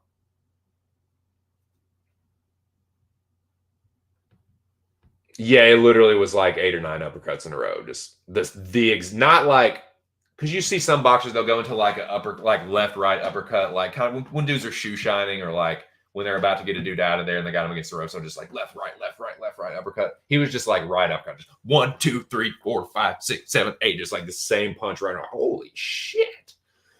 Like broke that dude. But just think about how many other times Luke has been hurt. Think about how many other times that motherfucker's been hurt by guys that just, you look at what they're doing now, I ain't doing jack shit. Like Woodley's going to get knocked out by Jake Paul. You know what I'm saying? Like, I don't know, man. Rough, but awesome. It was, dude. If you're, I've never been like a huge Luke fan. I've always respected him, but he's always been a guy that's just like frustrates the shit out of me. Like, can't pick his fights right. But it was, dude, the awesome performance from Jeff Neal. Really kind of, yeah, kind of blew me away. Pretty awesome. What's up, Noah? Says all I know is I'd fade Usman again. Yeah, probably. Fade Blood Diamond. Yeah, he's I don't know, man. He's on a quick path to a 0-4. Yes, please smash the like button. Be back. Got to run this golf show. Appreciate you stopping through, show. Shout out to Big Show, man. Shout out to the boys at PSR, Post Sports Radio. It just seems he's been exposed on feet and grappling now. Yeah, I agree. Like Pagua, yeah, I'll eat the crow. I'll take the lesson there. But it looked like Pagua kind of had things under control in the first round. So it's like 5-0 dude like that. Ain't fought nobody. Yeah, I'm perfectly prepared to fade Muhammad again. But I gotta give him credit, man. He fed me some crow and busted my fucking parlay. Yeah, I agree. Yeah. Yep. Yep. For sure. And well, the cool thing is, if you are thinking about fading Usman, is like he will probably, because of his brother's name and because of him winning the Ultimate Fighter, yeah, you might get a decent price tag. Like he might be a pretty big favorite in the next one. But yeah, I'm looking to see if there's that angle on that. So I'm trying, as I've started this little like gambling experiment, I've been trying to pick up on little things like that. Like, okay, starting to look at guys ahead of time, especially with like contender series and stuff. So I will be doing, I'm not going to bet or anything. I don't think I'll make picks either, but I'm going to kind of do a little research ahead of time, see if I can watch some regional level fights of some of the contender series and just kind of get into that, man, just for something to do on a Tuesday night. Like, all the homies I fuck with around here are all about contender series. And, I know you fucking greaseballs are going to bet on it. And I'm not there yet. But yeah, just interested to see, like, just as a predictor to kind of get like a head start on taping these guys and figuring out what they're about and their backgrounds and bullshit like that. Yes, indeed. 12 people in the fucking building. Shout out to you guys, man. Smash the like button, subscribe to the channel. If you feel like showing a little extra support, the link to my Cash App is in the description. All donations are greatly appreciated. Cheers, boys. Cheers. Now, that brings us to the main event, gentlemen.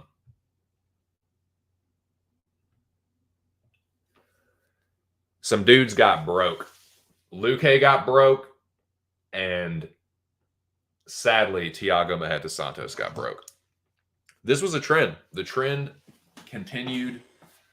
A dude that had never been knocked out at light heavyweight finally got knocked out. I'm glad that I stuck with the Hill pick. I wanted to switch it to Santos. I did put a greasy little 2-leg parlay that was anchored with Santos. Put that down. It was busted beforehand, unfortunately, by Terrence McKinney. But yeah, I bet a little, so like a $1, basically like 50 cents on Santos, what I wagered, but I picked Hill. Like, I'm glad I did. So after watching that fight, let me just eat the crow first of all. I picked Jamal Hill by knockout, just kind of like auto picked it, but I didn't know if he was going to knock out Thiago Santos.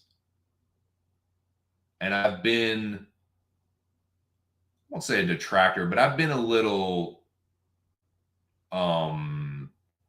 cautious with hyping up Hill too much. The dude's got a bunch of hype on him. I think it's pretty much deserved now.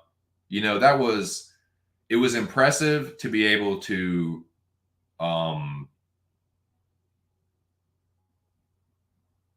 eat bombs from Santos like that for 4 rounds. And then eventually just like weather the storm and break him. So I've got to just give Hill credit there. I want to make sure that, like, let it be known. Jamal Hill is legit. Jamal Hill is dangerous. I think he is a legit contender. There are several contenders at light heavyweight, so I don't know if he is the guy, but he is a contender. He has entered the pool of contenders now.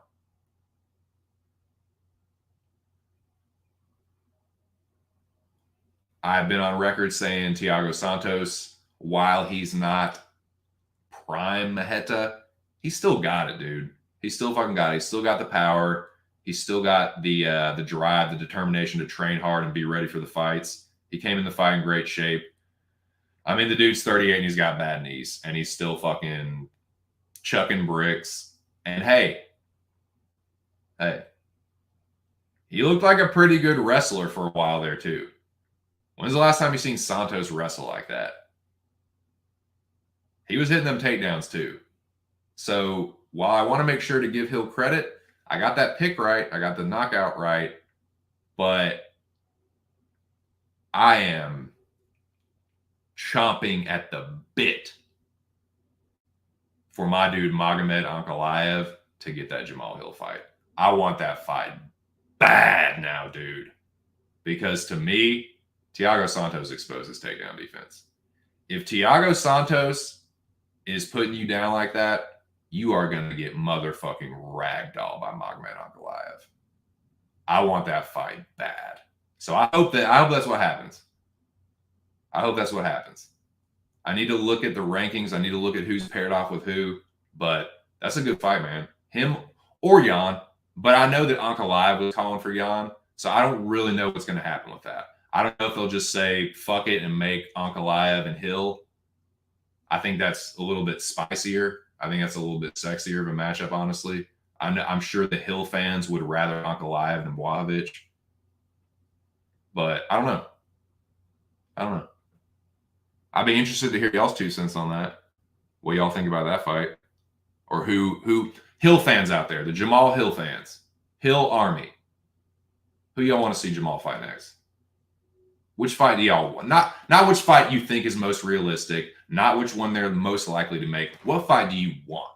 You're like, I'm a fucking Hill fan. This is who I want to see him fucking knock out. Or you know what I'm saying? Like, who do y'all want?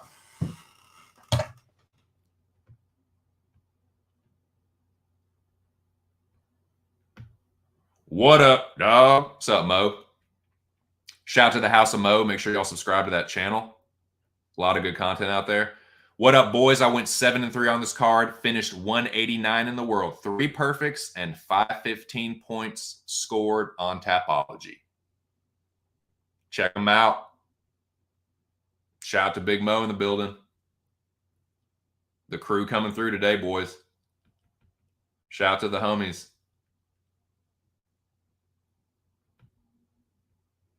Cheers indeed. Noah says, I was feeling good going to the 4th, but Hill caught the 2nd win. Yeah, I've seen him do that in a couple fights, man. Who did I see him do that against? The Darko Stosic fight. He was looking like he was gassing against Stosic, but then he was able to find his 2nd win, man. Hill's got good cardio. Let's be honest. He did look savage. that's why you look at you can interpret the fights against Santos in two ways. I'm talking about Hill and Ankalaev. You can say, okay, well, yes, Santos dropped Magomed twice. He didn't really drop Hill, but Santos opened up a lot more against Hill. Like, he was much more willing to engage against Hill than he was against Ankalaev. And the reason why is because he knew he was going to get dunked, and he did. And that's how Ankalaev won the fight, was with grappling. And like, seeing Santos just put Hill down like that, I want that. Magomed will be all the fuck over the Magomed will fucking ragdoll him, dude. Now, Hill is dangerous on the feet, man. He's legit and dangerous. He's the first dude to knock out Thiago Santos at light heavyweight. I think that is a tasty little matchup I would love them to make. I want that shit. I want that fight. As a Magomed Ankalaev stan, I want Jamal Hill. Give us Jamal Hill. I don't want to speak for all Ankalaev stans, but that's what I want. I want the most dangerous fight right now. I want Jamal fucking Hill in my DC voice. But instead of talking about the easiest fight, I want Ryan Bader. I want Jamal fucking Hill. Sweet dreams. Book it. You'll get ragdoll, motherfucker.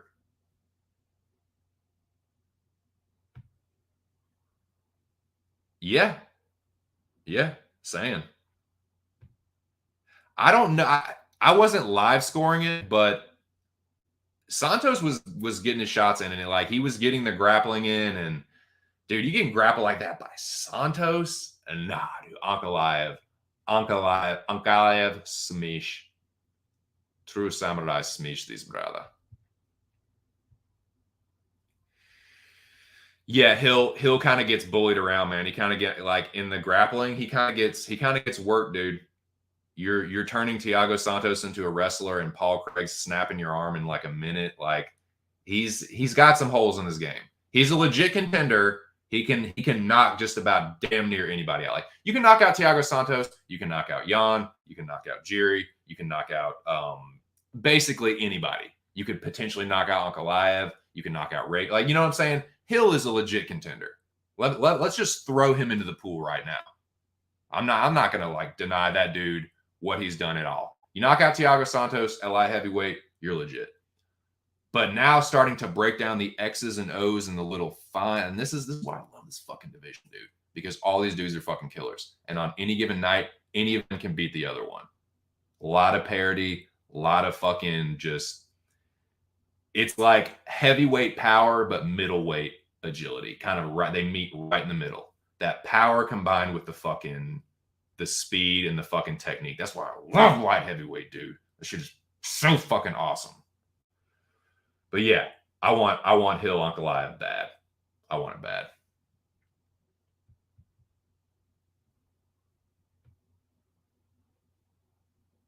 Yeah, he's not a wrestler. He was just like, yeah, he was using like strength, like a grown man strength takedowns.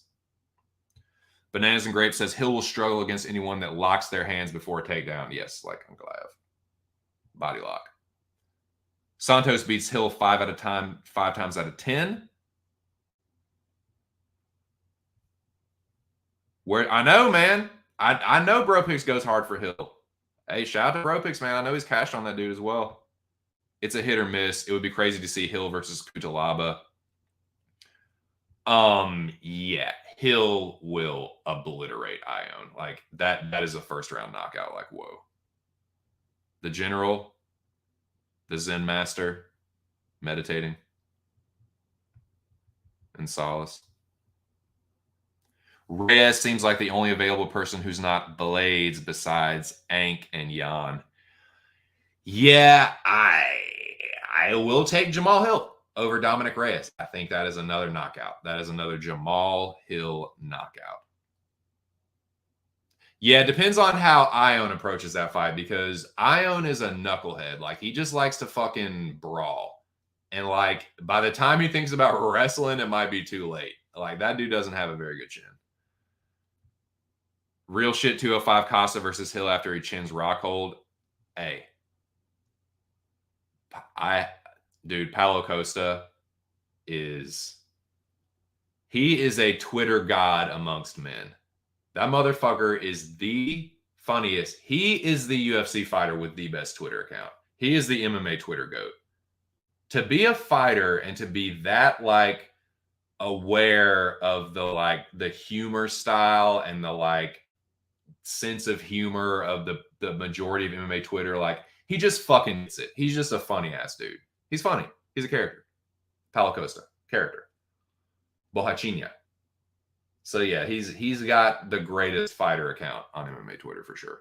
And yeah, he's a legit fighter too. Well, that's the crazy part. It's like he's funny and he's also just like this fucking like badass UFC fighter. It's very humorous. I'm using an incongruous. Yes, very mirthful. Jocular. I don't believe so. I'm going to double check that. Ankalaev will kick Hill's ass. I believe so as well. Please, I want, when they make that fight, I really want the Hill bettors to come out there and start laying it down.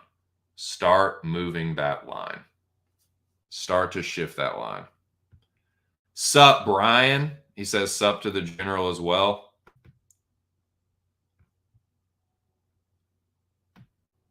Sup, Maul? I don't see Darth Maul. But yeah, shout out to Chris the Bipolar Jedi. Check out his channel on YouTube, man. I've got these channel names down now. Chris the Bipolar Jedi, the House of Mo. Make sure you subscribe to both those channels. But yeah, check out Chris's last stream. I did watch Prey, dude. I did watch Prey. Check out his last stream on that. He did another stream, kind of like comparing the Alien and Predator franchises. So yeah, check those out, man.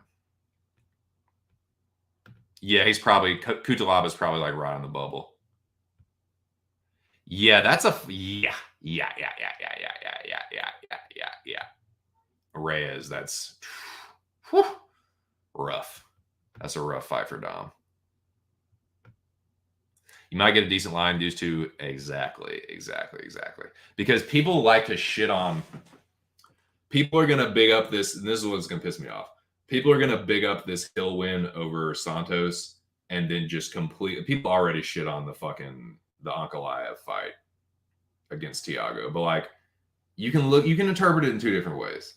Like you said, people are gonna have that take naturally. Oh well, Santos had dropped Hill, he dropped Magomed, and he don't drop Hill, so Hill would beat Magomed. But like Ankalaev, though, I'm not gonna say those were lucky punches, but like they were wild, almost like desperate exchanges from Santos because he got completely shut down. Like he basically froze him. And like Santos didn't open up nearly like he did against Hill. Like he definitely was swinging for the fences against Jamal. And like, yeah, he did against Magomed, but it just seemed more panicky. Like with Hill, he seemed like he had a better, he just was less worried, but in the end, that ended up costing him. Man. What I like from Hill is the volume, the body work, obviously the power, but I like his cardio too. He's got good cardio. He has the ability to work at a high rate, find his second wind, and carry his power late in the fight. Carrying the volume late in the fight too.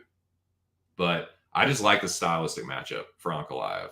Like, if Ankalaev can do that shit for 5 rounds. Like, just like Hill can like strike for 5 rounds, Ankalaev can grapple for 5 rounds and strike. And he got dropped twice by Santos, but he was also controlling pretty much the stand-up other than that. You know what I mean? And like I don't know, man. I like Ankalaev in that fight a lot. Yeah, I like Prey, man. I like what they did with it. It was cool. It was different than I thought it was going to be. I thought they were going to make it like there were some things that were kind of confusing to me. I gave it an 8. It's an 8 out of 10. But for the most part, I really, really liked it. I really did like it. I don't think Reyes, no. He needs a winnable fight. I agree. They have put that dude through the fucking meat grinder. Dominic Reyes has been put through it. Every fight he has is against like a top 10. He fought Jones for the belt, and I think he beat him, but he doesn't get easy fights. I think it might be fucking time for one. You know, give Reyes Cutelaba or something. You know what I mean?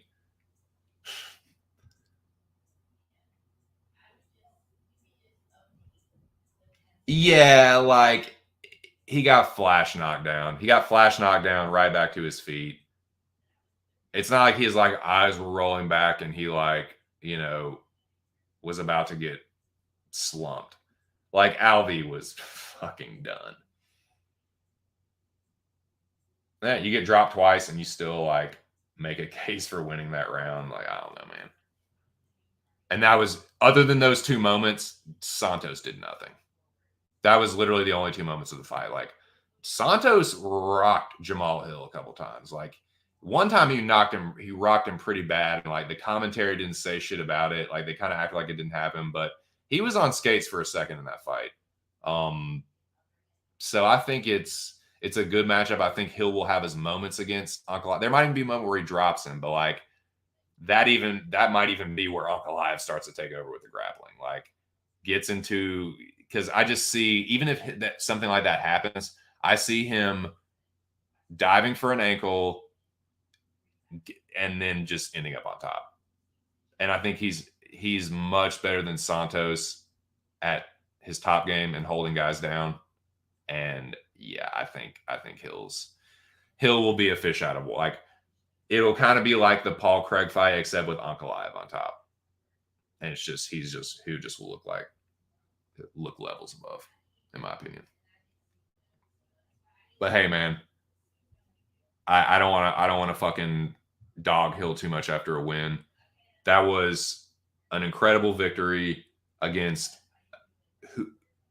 who has up until this point been a very, very durable fighter at light heavyweight, and he broke him and knocked him out. So credit to Jamal Hill.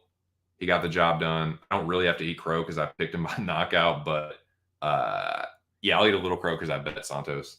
So yeah, I didn't think I predicted him to knock him out, but I didn't know if he really would. I didn't know if I really believed that. But now I do. He's legit, man. He's a legit contender. But yeah. He said Ankalaev's name. That's the fight I want. Magomed gonna whoop that fucking ass. But yeah, it's a good one, dude. I think that's an appropriate matchup. Jan is an appropriate matchup. Reyes will get his fucking ass beat. Like Jamal Hill will fuck Reyes up. And anybody else, I think, other than those two, like I was looking at it like, oh man, that's pretty high. It's a pretty high of a jump. But like everyone else is kind of paired off, I think. But you know what, man? We're almost 2 hours into this thing. Let me I'm gonna take a little bathroom break real quick, little intermission.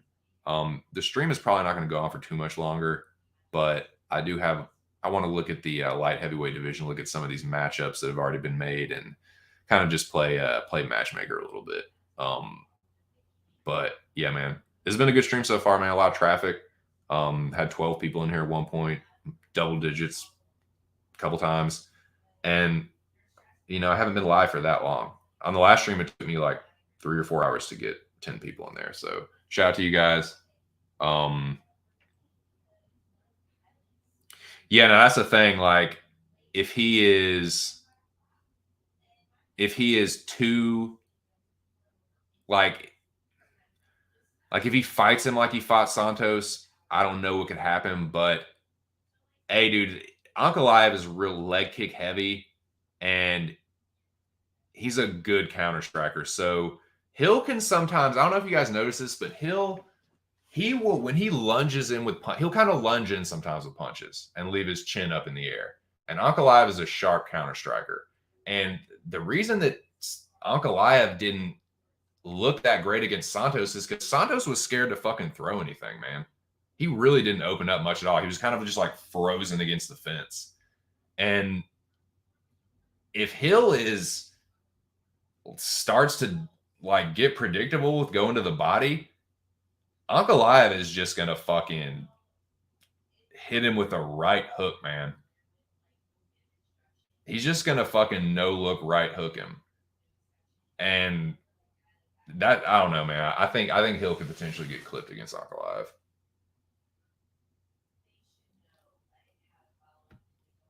Yeah, but yeah, you look at those two, like Ankalaev was winning every second of that fight until the last one. Jamal Hill was winning 0 seconds of that fight and got submitted in like 1 minute. Arm broken in half and like basically like the elbows weren't really doing anything to him, but the fight just had to be stopped because he was a one-armed fighter, literally a one-armed fighter. So like, nah, man, it's you look like that against Craig, and then you look like that against Santos in the grappling. Nah, if Ankalaev grapples, that's a submission. He's going to submit him or TKO ground and pound him. Yeah, he has to dominate, and he's like that's the thing that Hill's been able to do with some of these guys that I don't think he'll be able to. Well, let me talk about this. I got pissed. I'll talk about this in a second. Talk about some of these future matchups real quick. But yeah, shout out to Jamal Hill, the first guy to break Thiago Santos at light heavyweight. Hell of an accomplishment. Cheers to him, and welcome. Not like I'm fucking part of it, but welcome to the contender pool, Jamal Hill, because he is there now. Regardless of what you think about him, he's a contender for sure. And I want that Ankalaev matchup. Bad. All right, break time.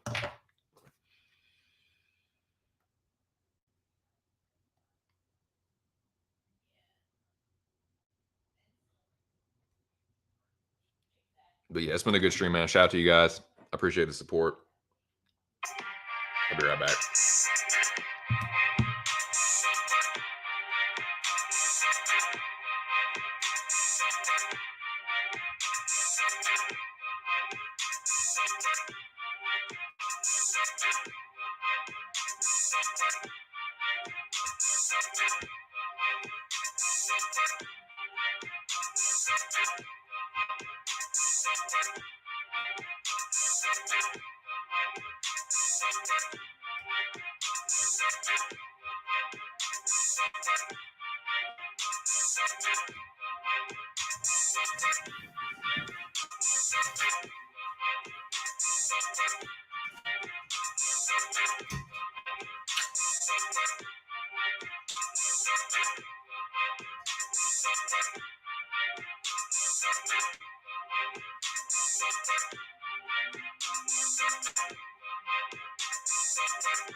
All right, back in action.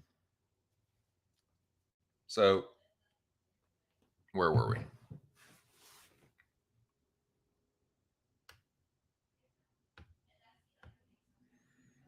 Where fucking were we? Hell, it's still intermission. Still need to pack this fucking thing up. Intermission time. Intermission time. Random talk for a second.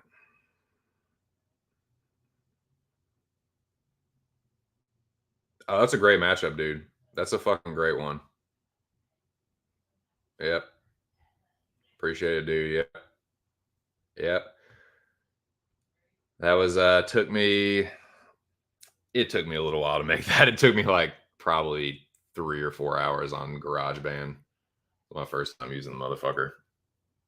I still want to make it into something, but it's been a nice little free, easy, like I don't have to do much to give people credit. Like I don't have to put anything extra in the description, really. Like, oh, follow this dude's SoundCloud and his shop and merchandise for this fucking dude I've never talked to. But you know what I'm saying? It's like, fuck that. I'll just put my own music up there.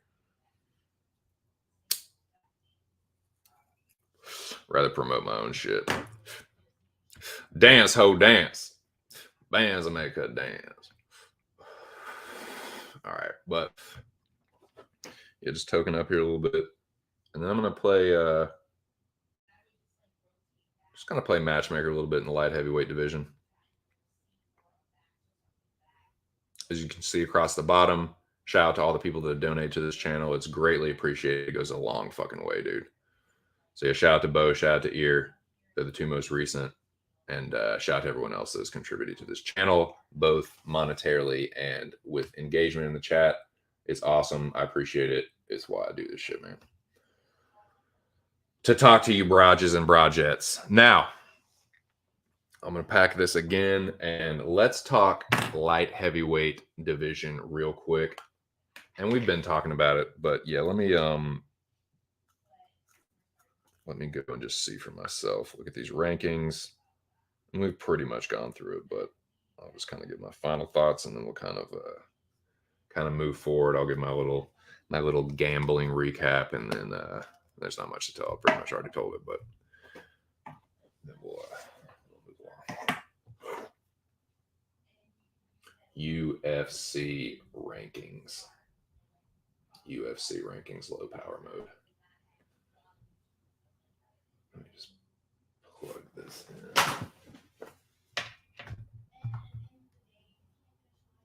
At the end of the day, you just kind of jump into your wife's conversations that she's having in the other room and, mimic her.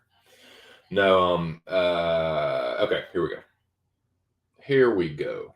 Now, the whole 1 through 7 is open.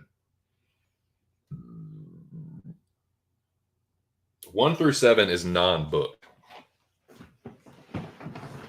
So, who Yuri Prohaska fights next will take one of them out of the equation. Looking like Glover. Magomed Ankalaev called out Jan.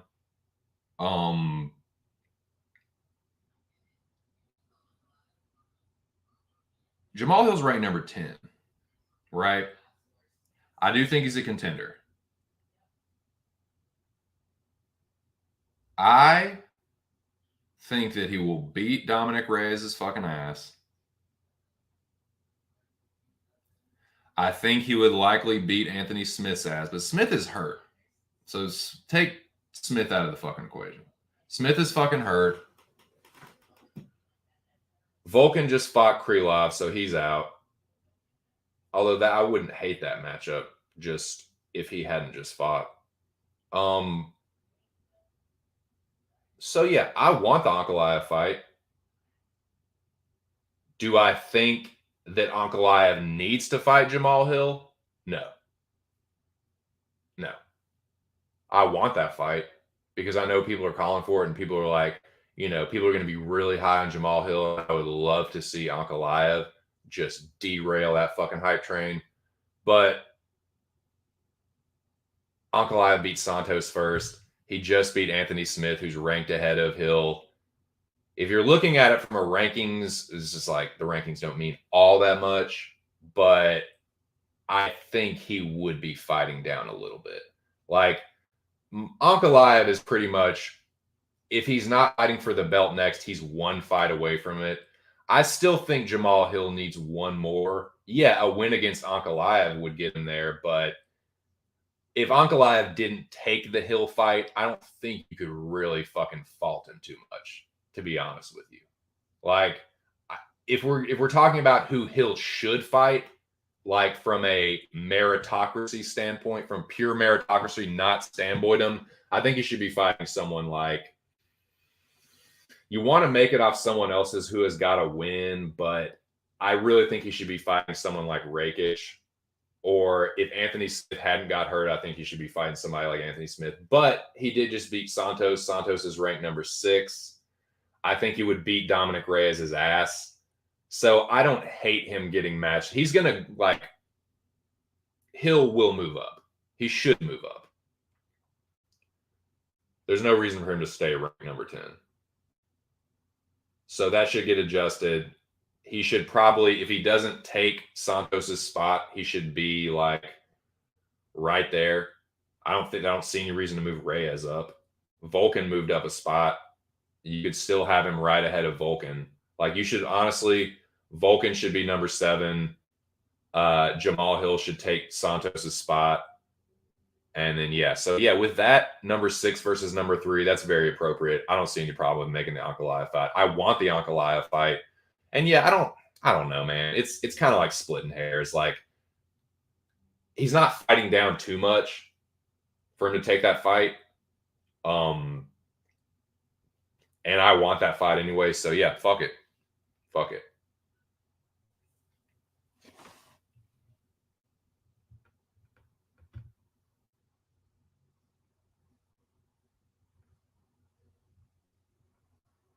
Yeah, not bad. Not bad. Ankalaev, yeah. Yeah, Rakic is hurt. Ankalaev, yeah.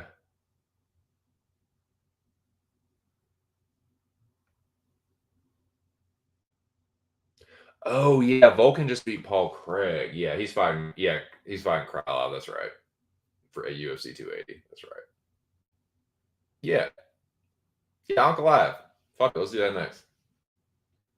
If Rakic is hurt, Smith's hurt. Yeah. Yep. Let's do it. He'll be number 6 anyway. 6 or 7. Yeah, that's appropriate. Fuck it. Because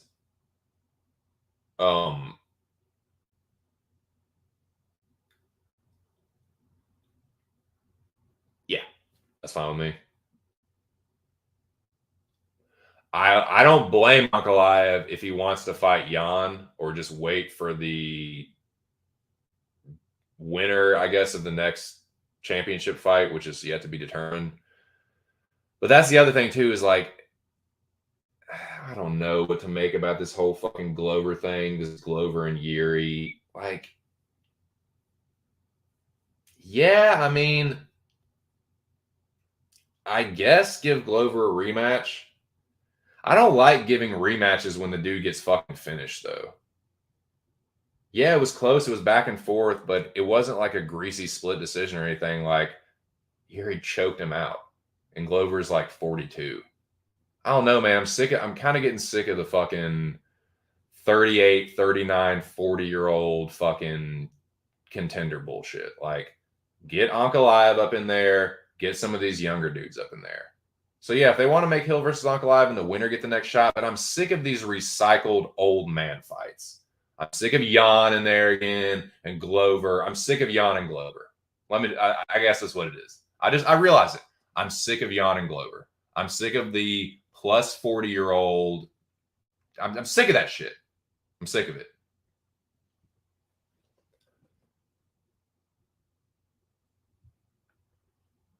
Luque got me good. Turned my night to a plus 400 to a negative womp womp. Was it a case of Luque slipping in skill and fight IQ, or Neil just leveling up? So I was talking about that earlier. Shout out to Big Mo. So Mo, I think it is I've been saying it for a while that Luque's chin has been on borrowed time, and someone's going to cash in on that motherfucker. I got to eat crow too, because I didn't think it was going to be Jeff Neal that did it, but I'm not surprised that someone eventually did. I guess that's what I'm trying to say. So I'm eating crow, but I'm not shocked that he got knocked out. Probably should have seen it coming. They do have similar resumes. In fact, Neal's looked more impressive against some of the same guys than Luque has. Luque's almost gotten knocked out a couple of times by these guys that, they're kind of fucking jobbers. Like, you're going to war with Nico Price, going to war with Mike Perry. Like, all right, dude. But Luke is a dude that I am just can't get right with that dude. Like I cannot pick his fights right. Every time I fade him, I get burned. Every time I back him, I get burned. Whether it's a pick or a bet.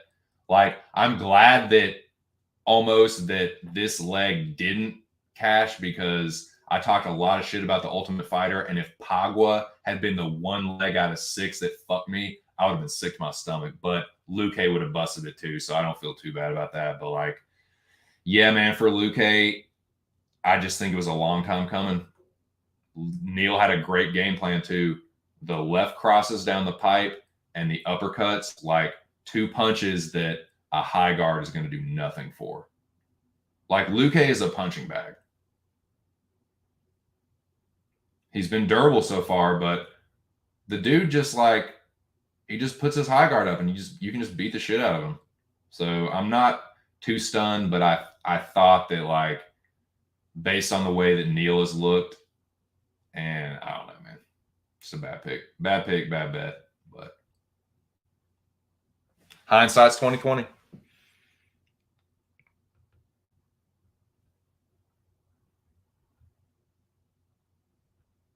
Pons turned Neil into more of a pressure fighter.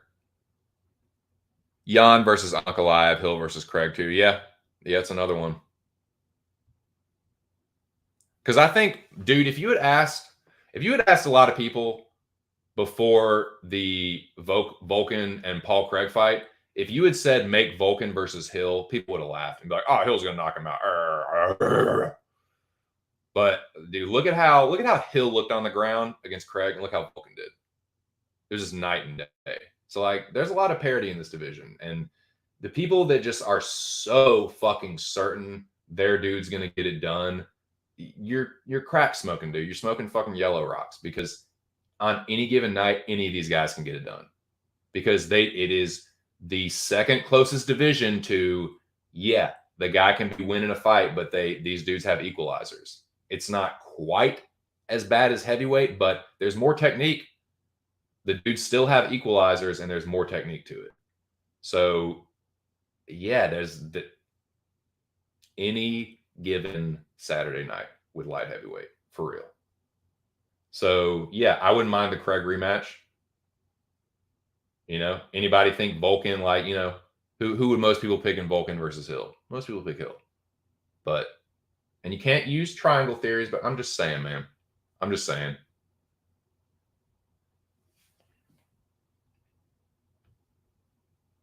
People are just so fucking certain about some of these things.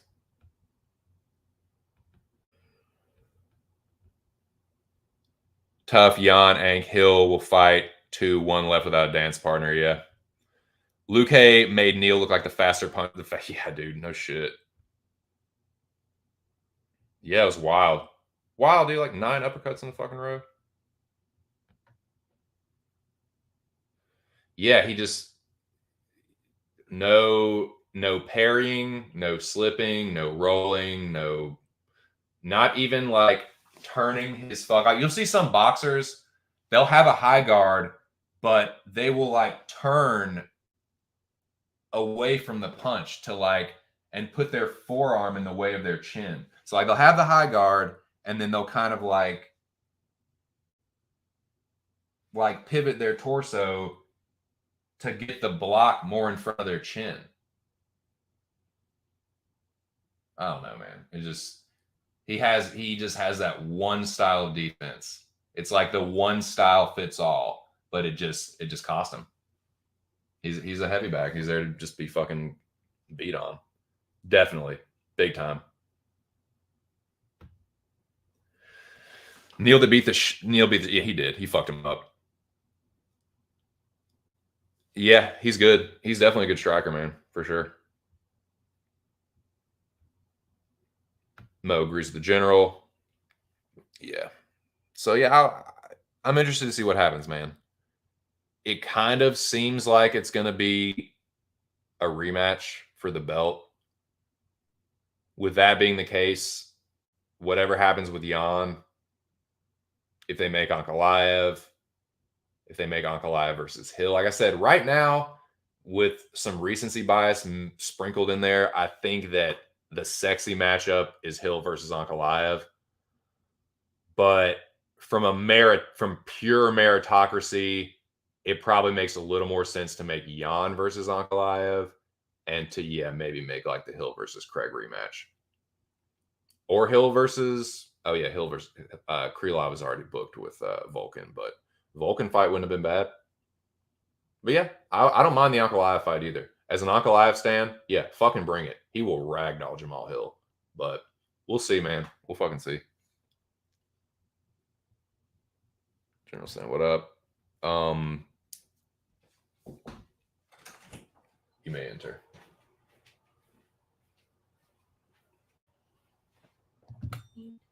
Oh, hold on. I have some person talking about. Okay, hold on.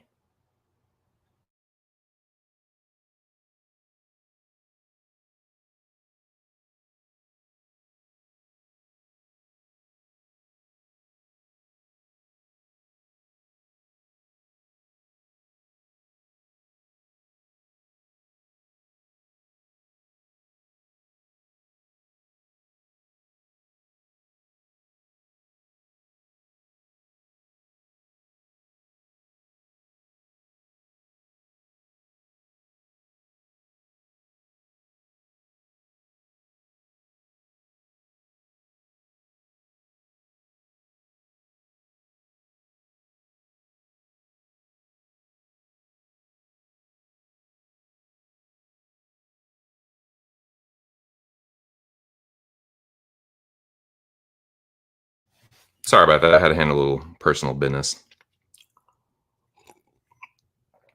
But let's see where we're at.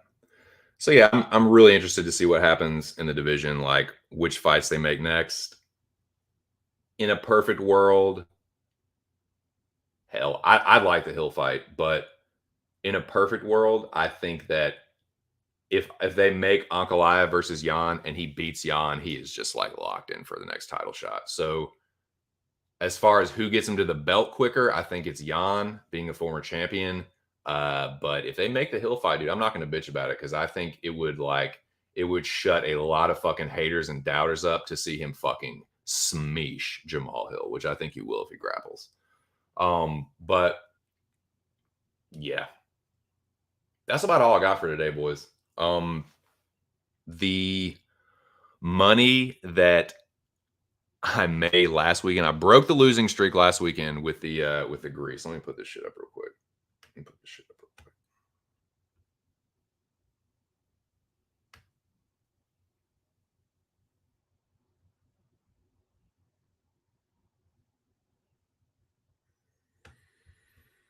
So the money that I made last weekend, the whole $5 that I made, I laid it down and lost it. I got swept. I only bet $5. I wasn't going to bet anything, but I did get swept. So I lost my, where is it? I lost Ghost Pepper Inside the Distance, double bust on that parlay, and I had 2 legs bust the greasy DGen 6-legger. So not great results, but so pretty much the last 2 weeks never happened. But I'll be back later this week. I'll probably be back on Thursday. Like I said, we're going out of town this weekend, so might not be a Friday stream, but I will be back Thursday. I was gonna preview the next card, but I do have some shit to take care of. Things to handle around the house and whatnot. So I'm gonna go ahead and wrap this one up. But yeah. I did I did mention that I will probably be looking to bet Cruz as an underdog, but we'll see. I'll have to do some more thinking and tape study, so I'll get on that. But man, shout out to everyone that stopped through today. It was a great stream. I had 12 people in here at one point. So shout out to you guys. Shout out to the people that have hung through. I've been liking these numbers lately, man. Appreciate you, show. Rank the ass whooping dished out. Miller, Spivak, Neal, and Alvey. 4th place goes to Juliana Miller. 3rd goes to Sergey Spivak. second to Sam Alvey, and I'll give first place to Jeff Neal, just because that was a comprehensive like breaking of a man.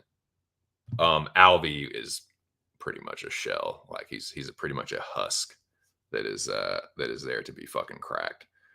But Luque is someone that had previously never been cracked. So I gotta give the biggest beating, like the biggest knockout definitely goes to Brian Battle. Like Jesus Christ, that was a one-hitter quitter. Usman also, but Takashi Sato is a little bit higher of a level fighter than Zach Pagua. So yeah. But shout out to the winners, man. They all won impressively. That's about all I can ask for, right? Getting the finish. A frequent complaint from fans is like boring fights and having to pay for them and not getting the fucking entertainment value that they're advertising. But this one delivered, man. 10 fights, 10 finishes. I put it up.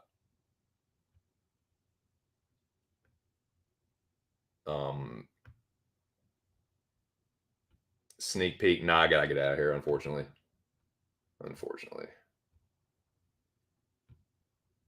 But just a quick recap. I did go 6-4 with no research, basically. Didn't just looked at highlights and wiki capped, and yeah. So I went 6-4. I could have done worse. 415 on Tapologies. Didn't lose too much on my prediction percentage. Went from 63.6 to 63.5.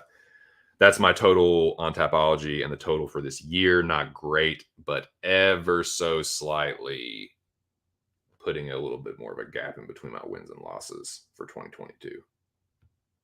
So, but yeah, looking around, just like a choice.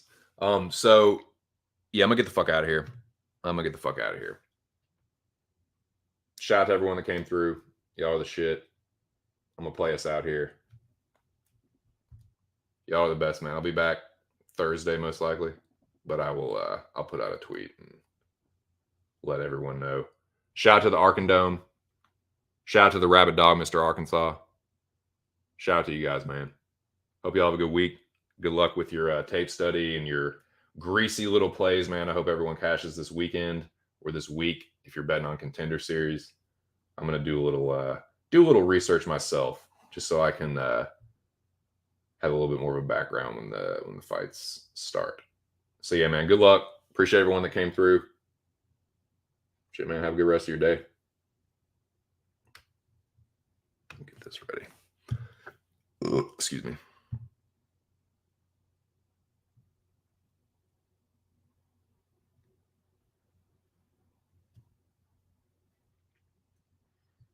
Appreciate you. Appreciate everyone that liked and retweeted my the tweet as well. That helps. Definitely helps get people over to the channel. So.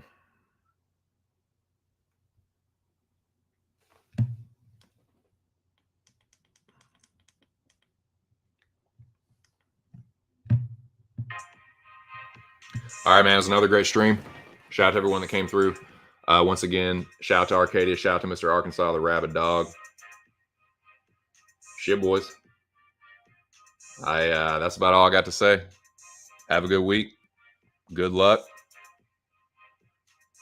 This has been just my 2 cents, and I'll catch you boys on the next one. Peace.